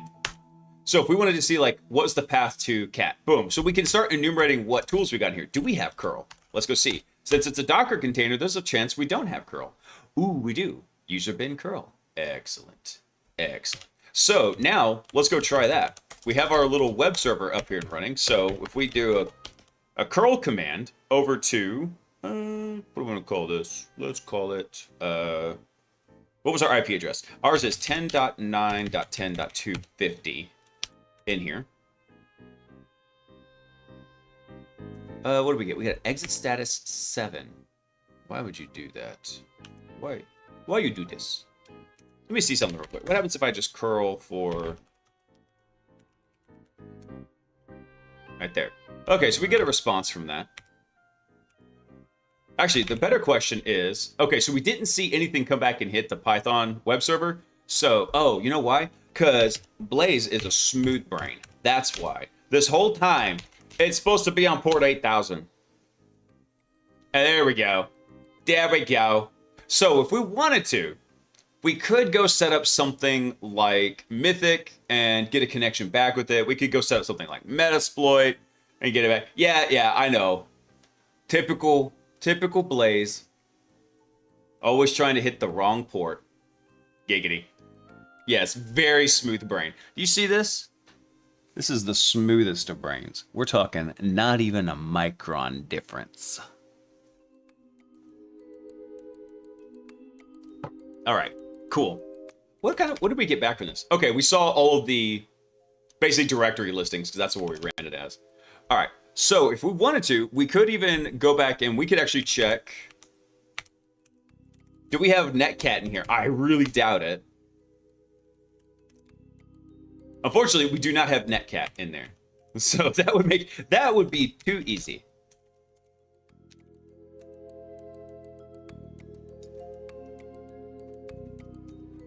Happy 420 from the UK. 0420, because I know what time it is there. Wait, hold on. Does the UK have multiple time zones? Is it a single time zone? Oh, there is. Actually, there's British summertime and GMT. Oh, I didn't know that. The clock changed today. Oh, okay. So now... So 57 is the UK at UTC +1 now? Not at UTC +0?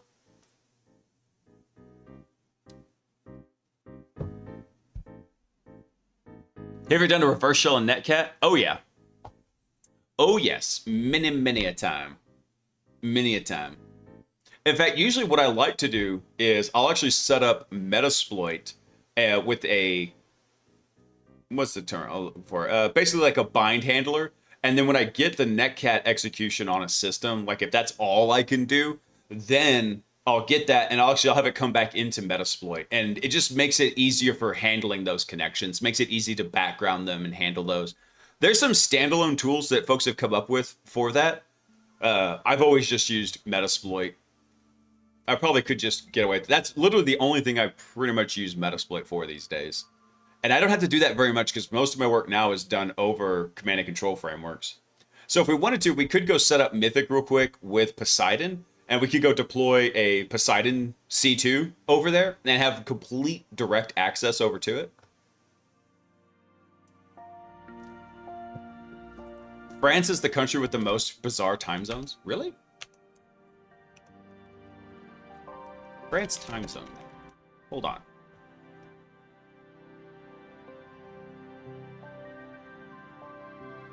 Does this have a... No, I want like an actual map of like... Okay. Wait, does this have it? Let me see. Can I... Let me see. Oh, it's so tiny. Let me see. This is annoying. It doesn't... I want the actual time zones, though.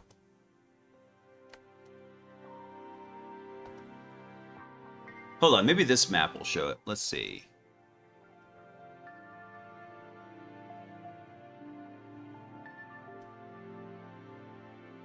There we go. So there's France.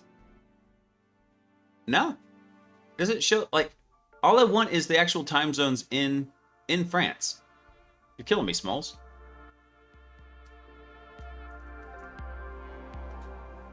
It was right there at the top? What?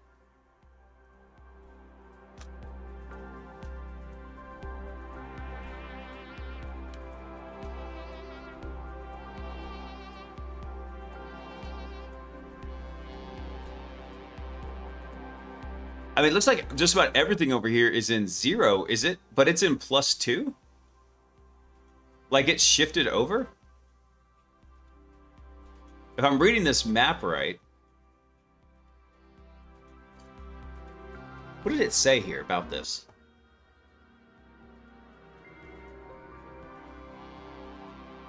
All the red circles are France? Wait, what? Because these were like all French colonies? Sorry, we're getting a little history lesson here because the ADD is strong in this one. Yeah, because all the territories, right.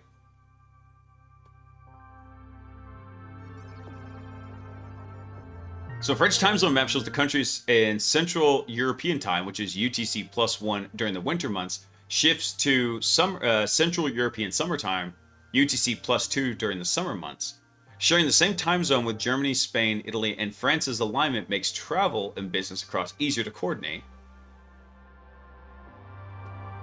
Wait, so hold on. Don't tell me, all of these are in French time?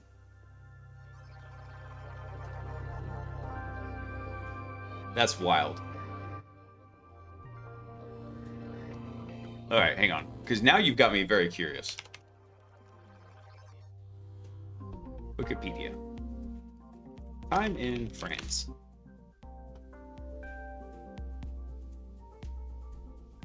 So it uses set time, which is UTC +1, and then +2 for the summer months. France uses 12 different time zones, including its claim to Antarctica. Wait, what? So it's not that they're on different times, it's that they recognize all these different time zones when calculating everything? Each town in the city, the metropolitan of France, had its own time based on the local solar time. So in 1891, to avoid complications with railway timetables, time was unified in metropolitan France based on the Paris Observatory. So in the summer of 1940, German military authorities switched the occupied northern part of France to GMT +2, while non-occupied southern parts used GMT +1.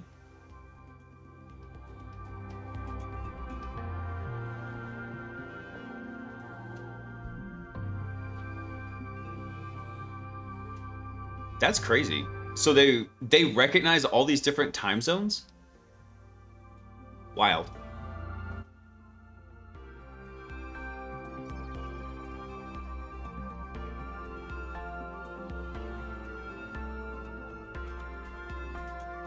Oh, that's from Computer File. Yeah, I love Computer File. All right, I gotta get back on track. Let's get back to it. So what we've got is we've got a couple of options here on how we want to get into this guy. Actually, you know what? I wonder if we have SOCAT. That would be really funny. I doubt we've got SOCAT. No SOCAT. All right. So what do we have? Let's do... Okay, hold on. Where's the ID command? So the ID command is in user bin. So you know what we can do is we can actually just ls that. So ls user bin. Let's see what we've got to work with.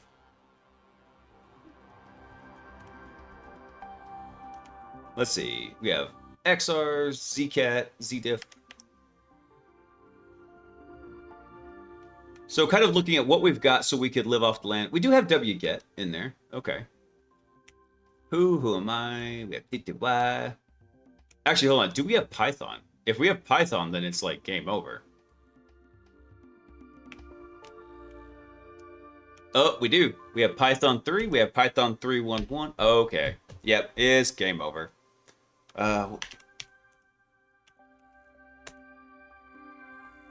So if you haven't seen this site, hang on. This is a fun one. I think it's RevShells. Yeah, RevShells.com. Super easy site for going through and picking out different kinds of reverse shells. And they should have a Python one in here. Let's see. Python trace right there. So we can put in our IP address right here. So for example, for us, it's 10.9.10.250. And we could choose whatever port we wanted to in here. We spin up a quick netcat listener and then boom. So basically we would go and insert this as part of the command that we're going to go execute on the system. Yeah. So Lexter, I was thinking, do I just do it in raw bash? I haven't had to do that in a long time. And then I remembered rev shells. So let's go look at the bash equivalent, right? So if we just do, I think maybe in like this. Yeah, here we go. So we could do it just like this. Go set up our netcat listener. You know what? Let's go try it. Let's just do some raw bashiness. Why? Because I know lots of people that hate bash. So first thing we got to do, actually, let's go set up our netcat listener real quick. So what we'll do is we'll just replace, nope, not like that. We'll just come through, we'll kill this, clear this out. We'll just set up our good old...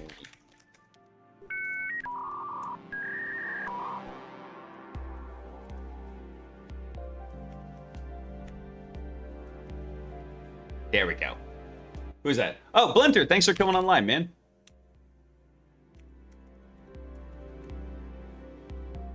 What the hell is the command?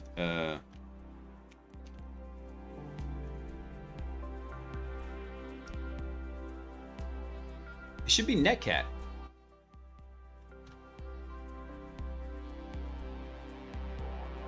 Oh, it's because it wants the explicit in here. All right, fine. We'll get the OpenBSD one.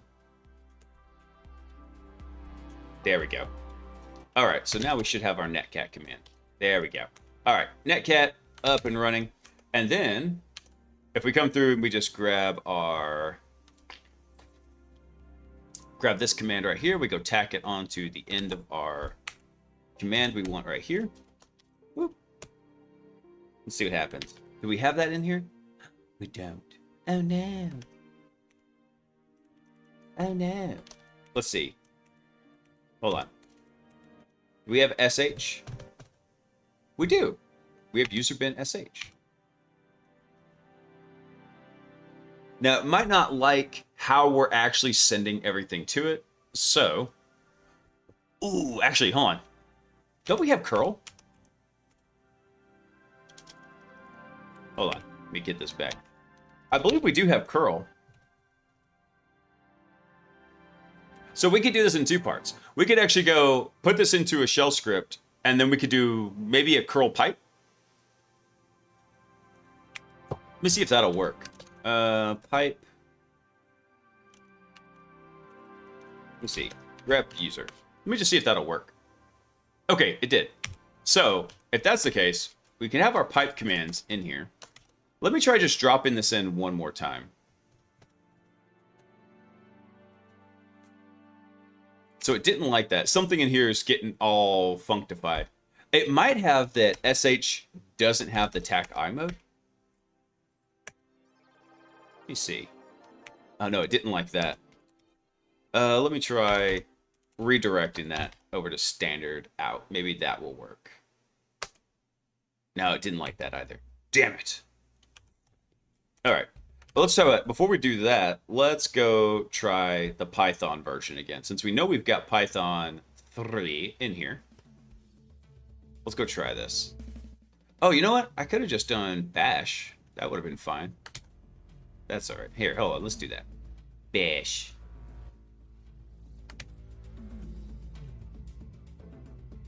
Oh, you know what? There's something else we could do in here. If we really wanted to get nasty with this, we could just run the env command, right? Then, now, look at this. Now we've got all the environment variables in here. For example, we know this is the KubeGoat's home service. Metadata, host name is the health check deployment one. Do we have anything useful in here? Let's see. IP addresses, no keys in here, unfortunately.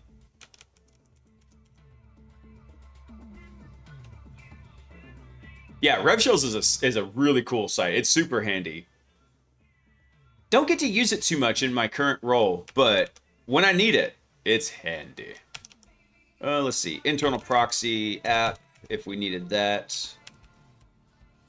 Anything else in here from the environment variables? So, for example, if this system was, if this particular web server where it's executing in that context was running with, like, and it had some environment variables with like secret keys, we just stolen all of those by running this. We're not going to, typically what I would like to do if I was doing this on like a non-Docker container is go steal the SSH keys and then SSH into that system. Doesn't quite work with this kind of setup. Actually, there is something else we could do. Do we have, I doubt we have SSH in here. We have SSH? Say what?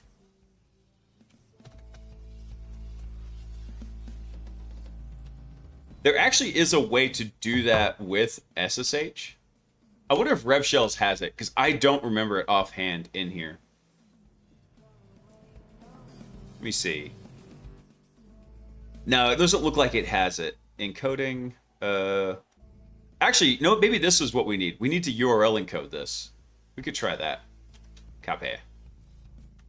Before I get too far, I forgot it has the encoding option.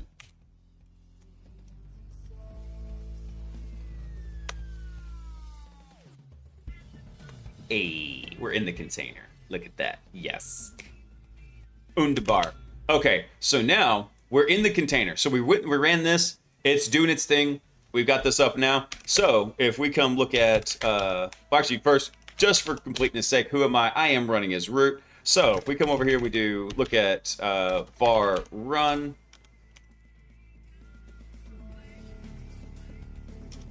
This is such a dumb container in here. Let's see. We have.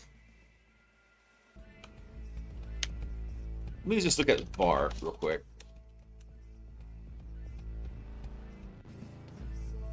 Yeah, so it should be var run docker.sock.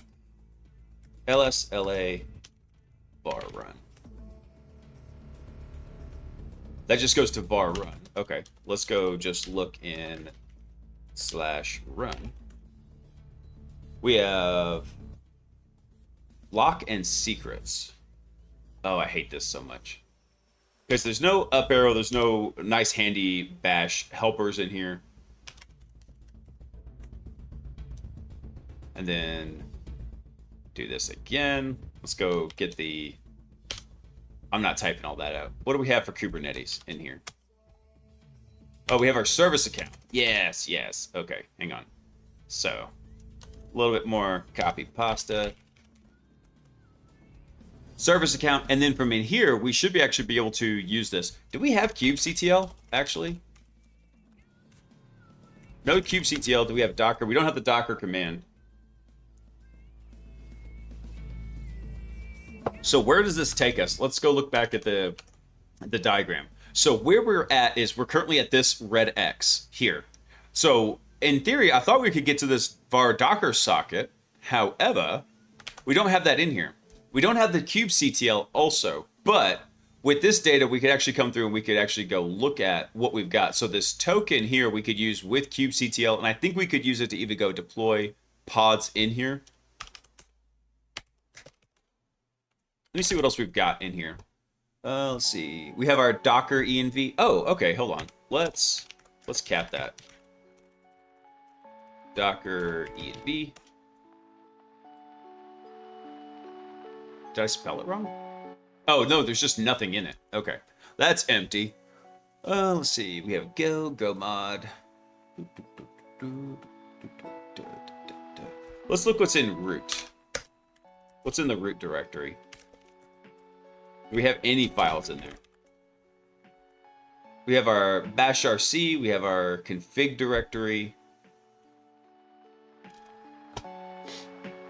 Let's see. Let's go see what's in our... Actually, let's just cat that. Let's go root dot bash rc. Anything useful in here? Nothing. It's pretty bare. What about... Let's look at the config. Actually, that's a directory, isn't it? Yeah, that is. Oh, I need to get a better PTY. All right. Let's see. Root.config. What do we have in there? Just the Go configuration. Probably nothing in the cache or the profile either. So, hey Hex, what's going on?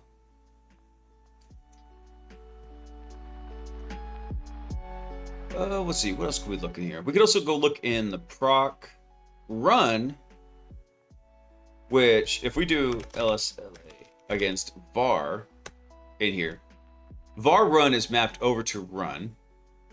Do we have the find command? Oh no, oh no, oh god, that was a mistake. I forgot what happens when you, I immediately regret this decision. So this is a word of warning. If you forget and you run a command like this or other commands that require like interactiveness and you can't get that from this kind of pseudo, very fake non-TTY, you'll be stuck like this for a while. Because you might just go kill your shell trying to do anything else. There we go. It finally's finished. Hang on one sec.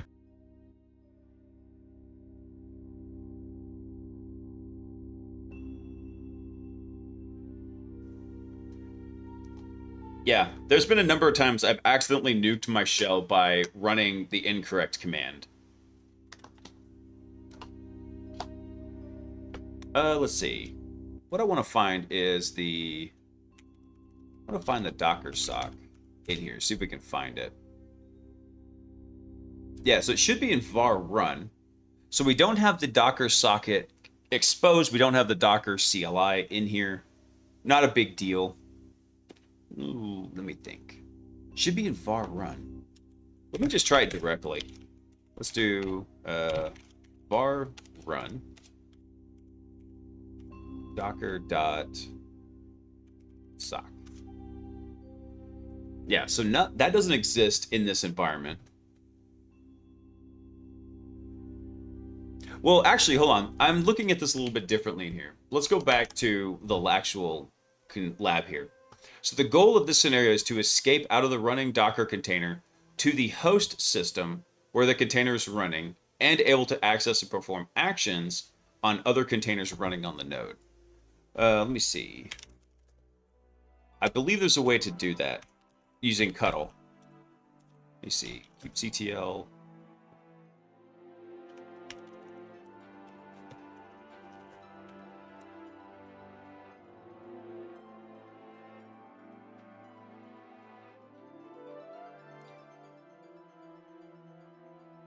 If we had the Node Shell plugin, we could use kubectl, or typically called Cuddle, to do that. We could also... I tell you what, let's do something real quick. We know we've got our... hang on. What is it? We have our Docker env. Where was that command it? Oh, it was in a... Damn it! It was in Kubernetes somewhere. I gotta remember where it is.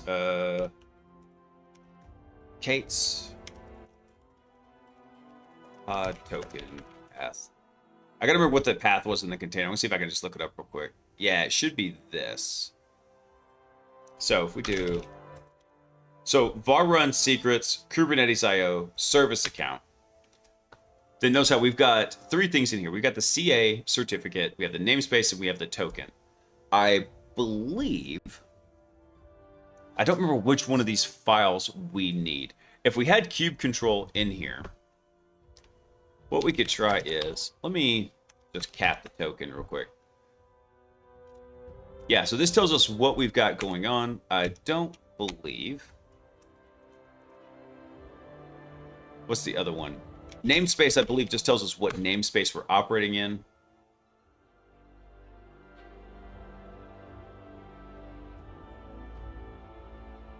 Namespaces? Oh, it's because I'm an idiot. I didn't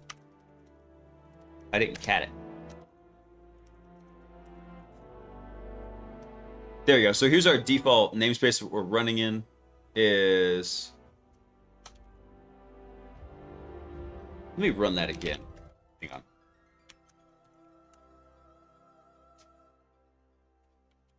Damn it. Namespace. I'm trying to make sure I remember all of the moving parts for Kubernetes. There we go. So what we're doing is we're running in the default namespace. So we're not running in any other special namespace right now.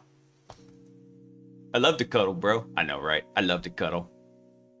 I'm doing a lot of cuddling right now on this current assessment. It's actually really cool because we're testing it from, it's a complete white box test. So we have we have access to use cuddle in the environment and actually check things in the cluster. I want to cuddle. You know who hates to cuddle? Honey Badger. I don't get it. I have to if I want to take a nap with that boy, I gotta pin him down until he falls asleep. He is such a little turd. Agent Zero, master cuddler, since he was itty bitty. Honey Badger, he begrudgingly cuddled because he couldn't escape. Once he could escape, he's like, no cuddles. But for anybody who doesn't know, Agent Zero is my 7-year-old son, and Honey Badger is my 4-year-old son. And the names are accurate. Agent Zero is super chill. Honey Badger is Honey Badger. No F's to give. Let's see here. I don't want to go to the walkthrough, but I think I'm going to, just because I remember this path. But so we do this, we get our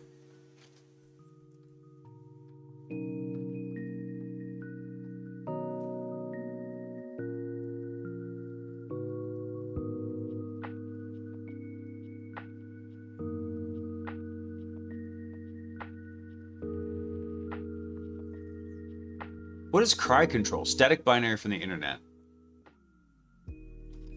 Okay, so hold on. We can use multiple methods for communicating with the container D dot. Oh, you know what? Hold on. Is that what we should have been checking? The mount in here?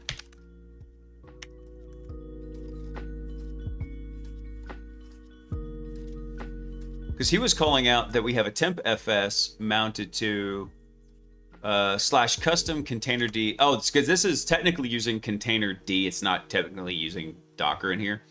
But yeah, this is the part right here. I forgot about that.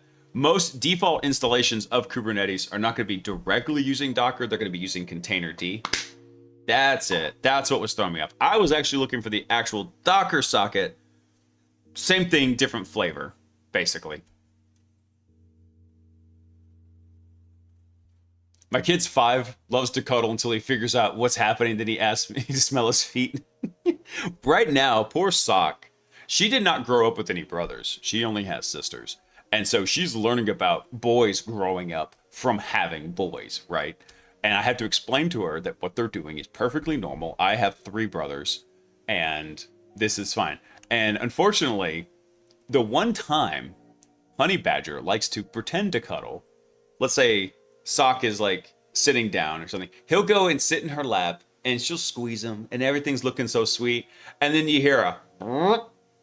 And then he starts giggling and then runs away. So yeah, he just goes, sits in Sock's lap to fart on her. Yeah. And she had no idea to expect any of this behavior. I was like, honey, it's just little boy things. That's what it is. So for formality's sake, I tell him, hey, mommy doesn't like that. That's rude. Don't do that. On the inside, I'm giggling like a schoolgirl. Because farts are funny. All right, so what did he use for interacting with the container D? He used crit control. Container runtime interface. Oh, no way. Okay. Gotcha, okay. So we could go through and we could download the particular version that we wanted from this.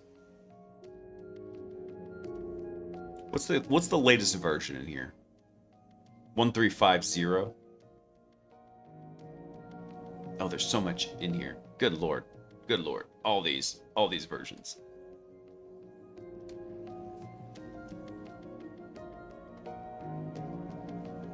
So actually, probably what we want to do, I don't know if we even have, do we have the tar command in here? We do. Okay, so we could untar something if we go download it.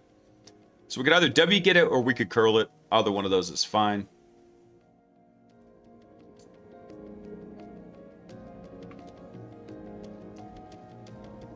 I taught him how to slap his mom's butt, but to make sure he says sorry after doing it. They've never done that, but it was really funny whenever Honey Badger was learning how to talk and he'd start calling Sock honey or sweetie. I'm like, no. I'm the only one allowed to call her honey or sweetie. But it was really freaking cute when he'd when I asked for like a glass of milk or something, he'd be like, sweetie, milk? And I'm like, no. You call her mommy. I call her sweetie.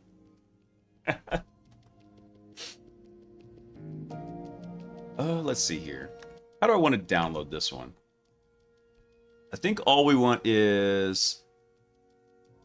That's it. Let's go back over to the release page. We'll just get it from there. We'll just get the direct download link. All these ones. Let's see. Linux. Let's do a check real quick. It should be... Yeah. I mean, I know the server, so it should be x64, but I just wanted to double check. All right, so AMD 64 TarGZ. Let me copy this link address and let's CD over to root. There's, like I said, there's not very much in here, so we'll go wget that. Can it resolve it? Let's see. Hey, there we go. All right, cool. So we're pulling that down. We've got it in there. So then now let's go ahead and extract that. So we'll do it as a TarGZ. So we'll extract. And then I got to go copy the actual command in here because there's no tab complete because we're in a dumb ref shell. We'll give this just a second to decompress on the system. Or someone was calling my wife baby for a while. Oh no. It's funny to see kids like thinking about the world, right? All right, let's make that executable. Cry control. There we go. So now we should have execution control. All right, so that is running. All right, now I've never used cry control, so I'm going to follow along with what he did here. So we go get this. Now, he didn't actually set up a reverse shell. He's doing this all through the interface here, and he's doing it directly through here. We did a little bit different route, but there's many routes to get to here. So what we can do is he specifies the TAC R option. So what is our TAC R in here? Hold on, what did he do? He just did cry control TAC R.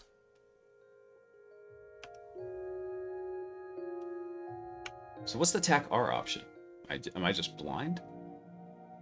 Oh, TAC R, runtime endpoint. So the endpoint of the cry container runtime service. Okay. So we'll... Crap, I gotta copy it again. There we go. Doot. Copy that. All right, so we'll drop that in here. We'll do TAC R, and it's going to be running out of... Crap, where was that? From mount. Here we go. This one right here. This guy right here. So that's a key piece actually to kind of think about is coming through and running the mount command inside of a Docker container, because it's going to tell us anything we have these as these temp FSs are going to be things that are going to be shared from the underlying host operating system. And so if we run this, I'm going to copy it real quick before I BTFO it out of here. And what did he run? He just ran the images command.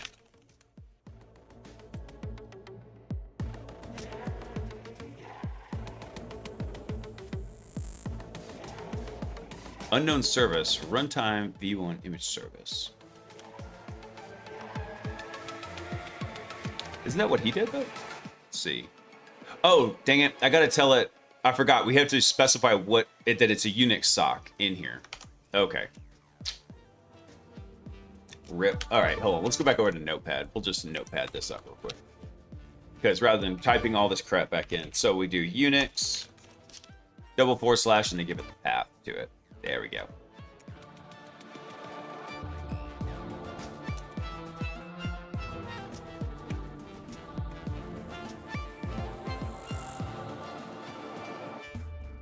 Oh, I forgot to give it the command. Images. Validate service connection. So validate CRI v1 image API for endpoint. What other commands do we have? We just want something to verify what we've got in here.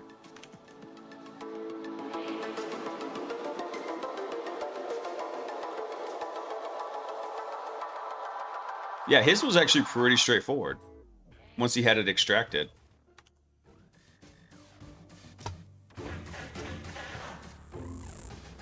There's images. Info. What about just info? Can we just do like info in here?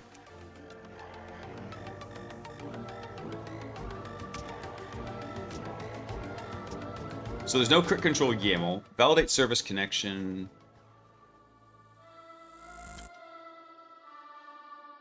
Do I need... I don't remember if I actually need 3 / or 2. Let me try that again. Damn it.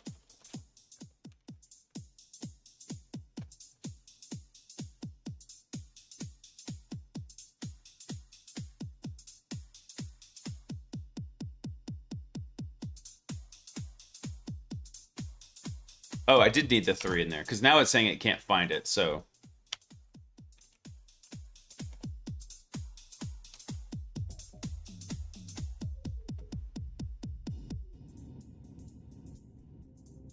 What is this error in here?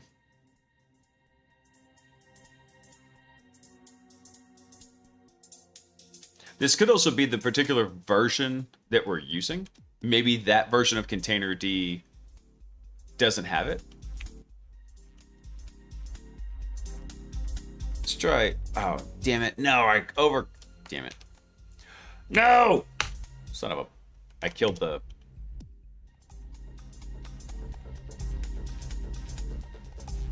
There we go. I killed it. Okay, hang on. Let's get this back. I want to go get something set up in here. At least run like a hello world, because once we could do that, we could go take over the entire container real quick. Let me grab this.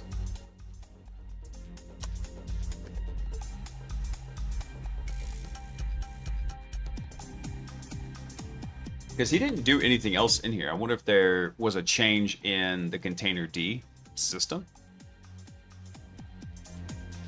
Because we should see all the images actually displayed in here. Because all he did is he went through and downloaded it, right? Dropped it in here. We can extract the binary. Drops it in. Normally, I would have tried like Docker, but you know, this is the way he did it, so I'm going to follow along with it.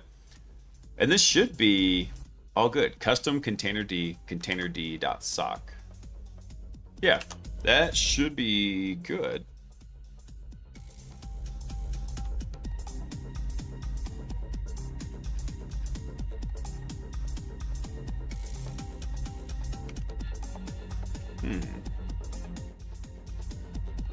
All right, Hicks. Have a good night, dude. Dang it, I'm out of tea. Sad. It's the tasty tea that Sock makes me.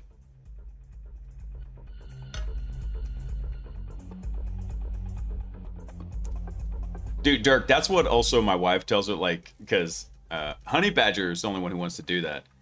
And he's like, no, you kiss me on the cheek. It's like, that's right. Those lips are just for daddy.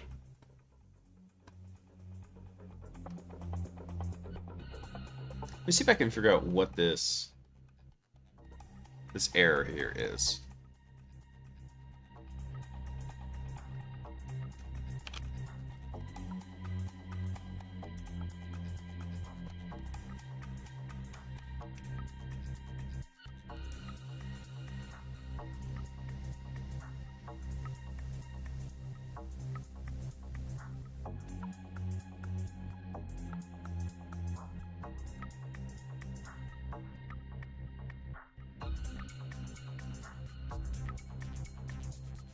Oh, interesting.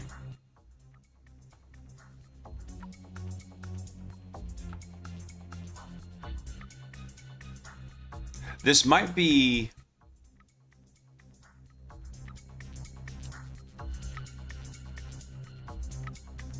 So I was asking Grok about it real quick because it's very good at searching for information. And it says on the master node. Let's go look at something real quick. It's saying that CRI protocol is disabled. Disabled plugins CRI.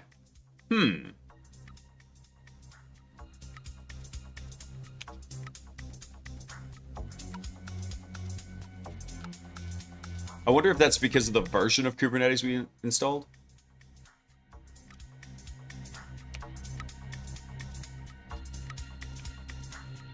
Was this disabled as a default in Kubernetes?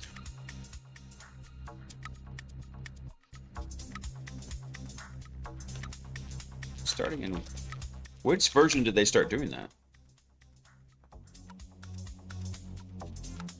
Starting in container D 1.1. Oh, so this is a default configuration starting with container D 1.1. Uh-huh. I see. Okay, so normally this would have worked in here. So to make this work for this particular example, what we need to do is actually restart that. I can't. All right, hang on. Sudo vim. So what we're going to do is to make this the actual proper vulnerable version is we'll do this and then we need to restart this. So we'll restart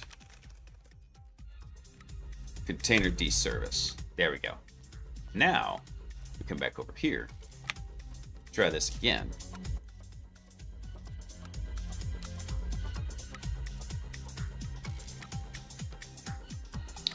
I didn't like that. I wonder if it's because of this container. Do we need to restart these containers now?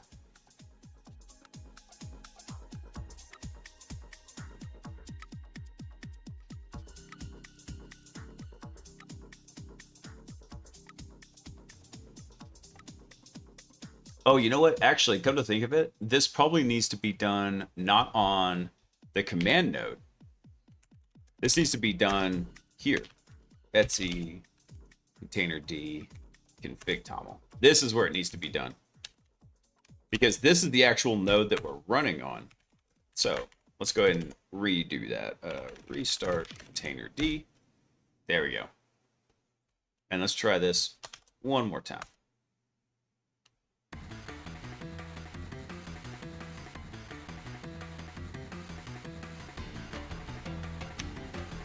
That changed the mount on here? No, it's still the same. Let me grab this. Let's try it one more time here. I want to get this before we wrap up for tonight.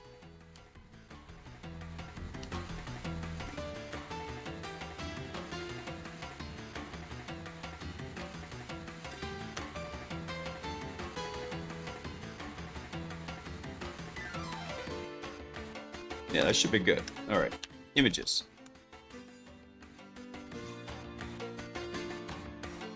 Connection refused. What? I tell you, let me try this one more time here.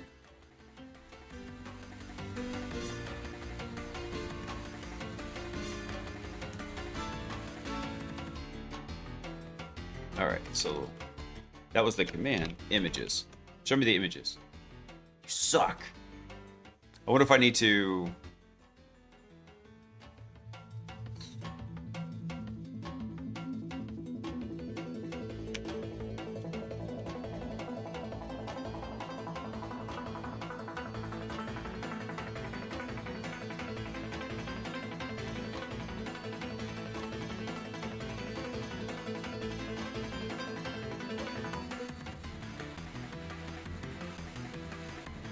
So this should have been good in here.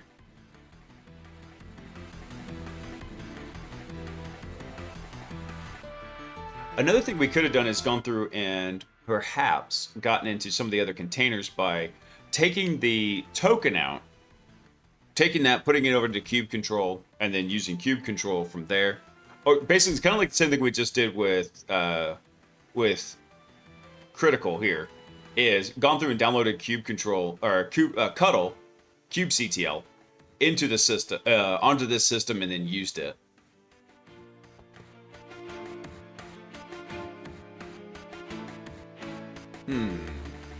Whack. What else could we have done with this? Well, the system should be vulnerable to it. I wonder if we need to restart it. Let me come over to the system node here. Hang on. Let me go over to cube goats in here.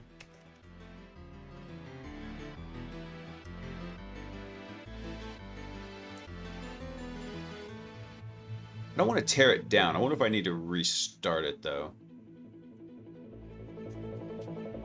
Let me think.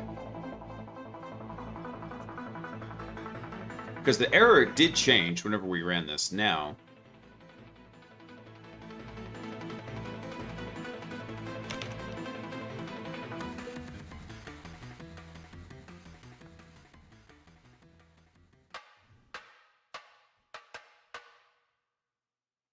Did container D not restart whenever this happened? Oh, you know what I bet happened?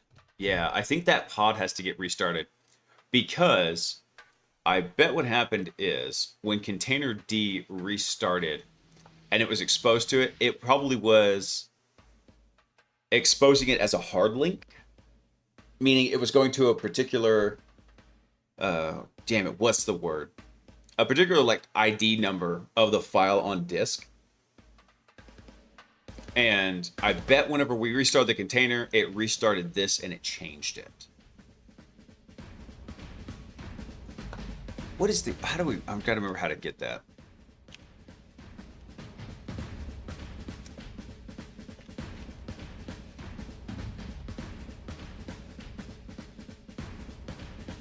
Yeah, let me look at something real quick. So here on the AD lab, I believe that is in, I think it's in the exact same directory in there. What was that? It was custom container D. No, that's not it. It's going to be in var run container D and then you bastard sudo. There we go. Container D sock. There we go. Let's do that. And then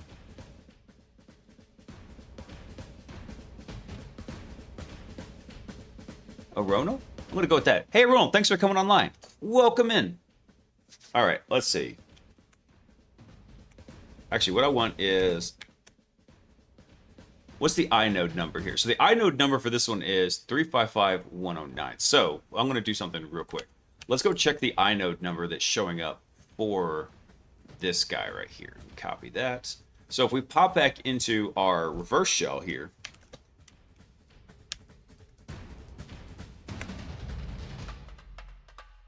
oh, you know what? That's actually something I don't know if I've ever checked to see what the inode values were for this. So this value shouldn't have changed. I don't know where that would actually map to. Damn. Okay, unfortunately, guys, I do need to wrap it up for tonight. I apologize for everybody who's just hopping in the stream, but I unfortunately have to work in the morning. So let's go check. Is anybody on InfoSec streams? CyberDoc is on. Let me see if he's doing anything interesting.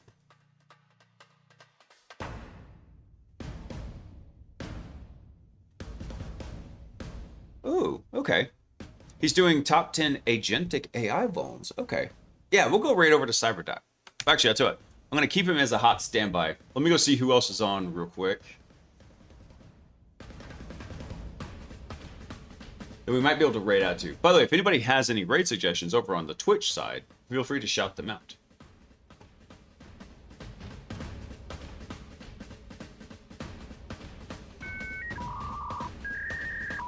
Who's that? Hey, Candlejacks, thanks for coming online.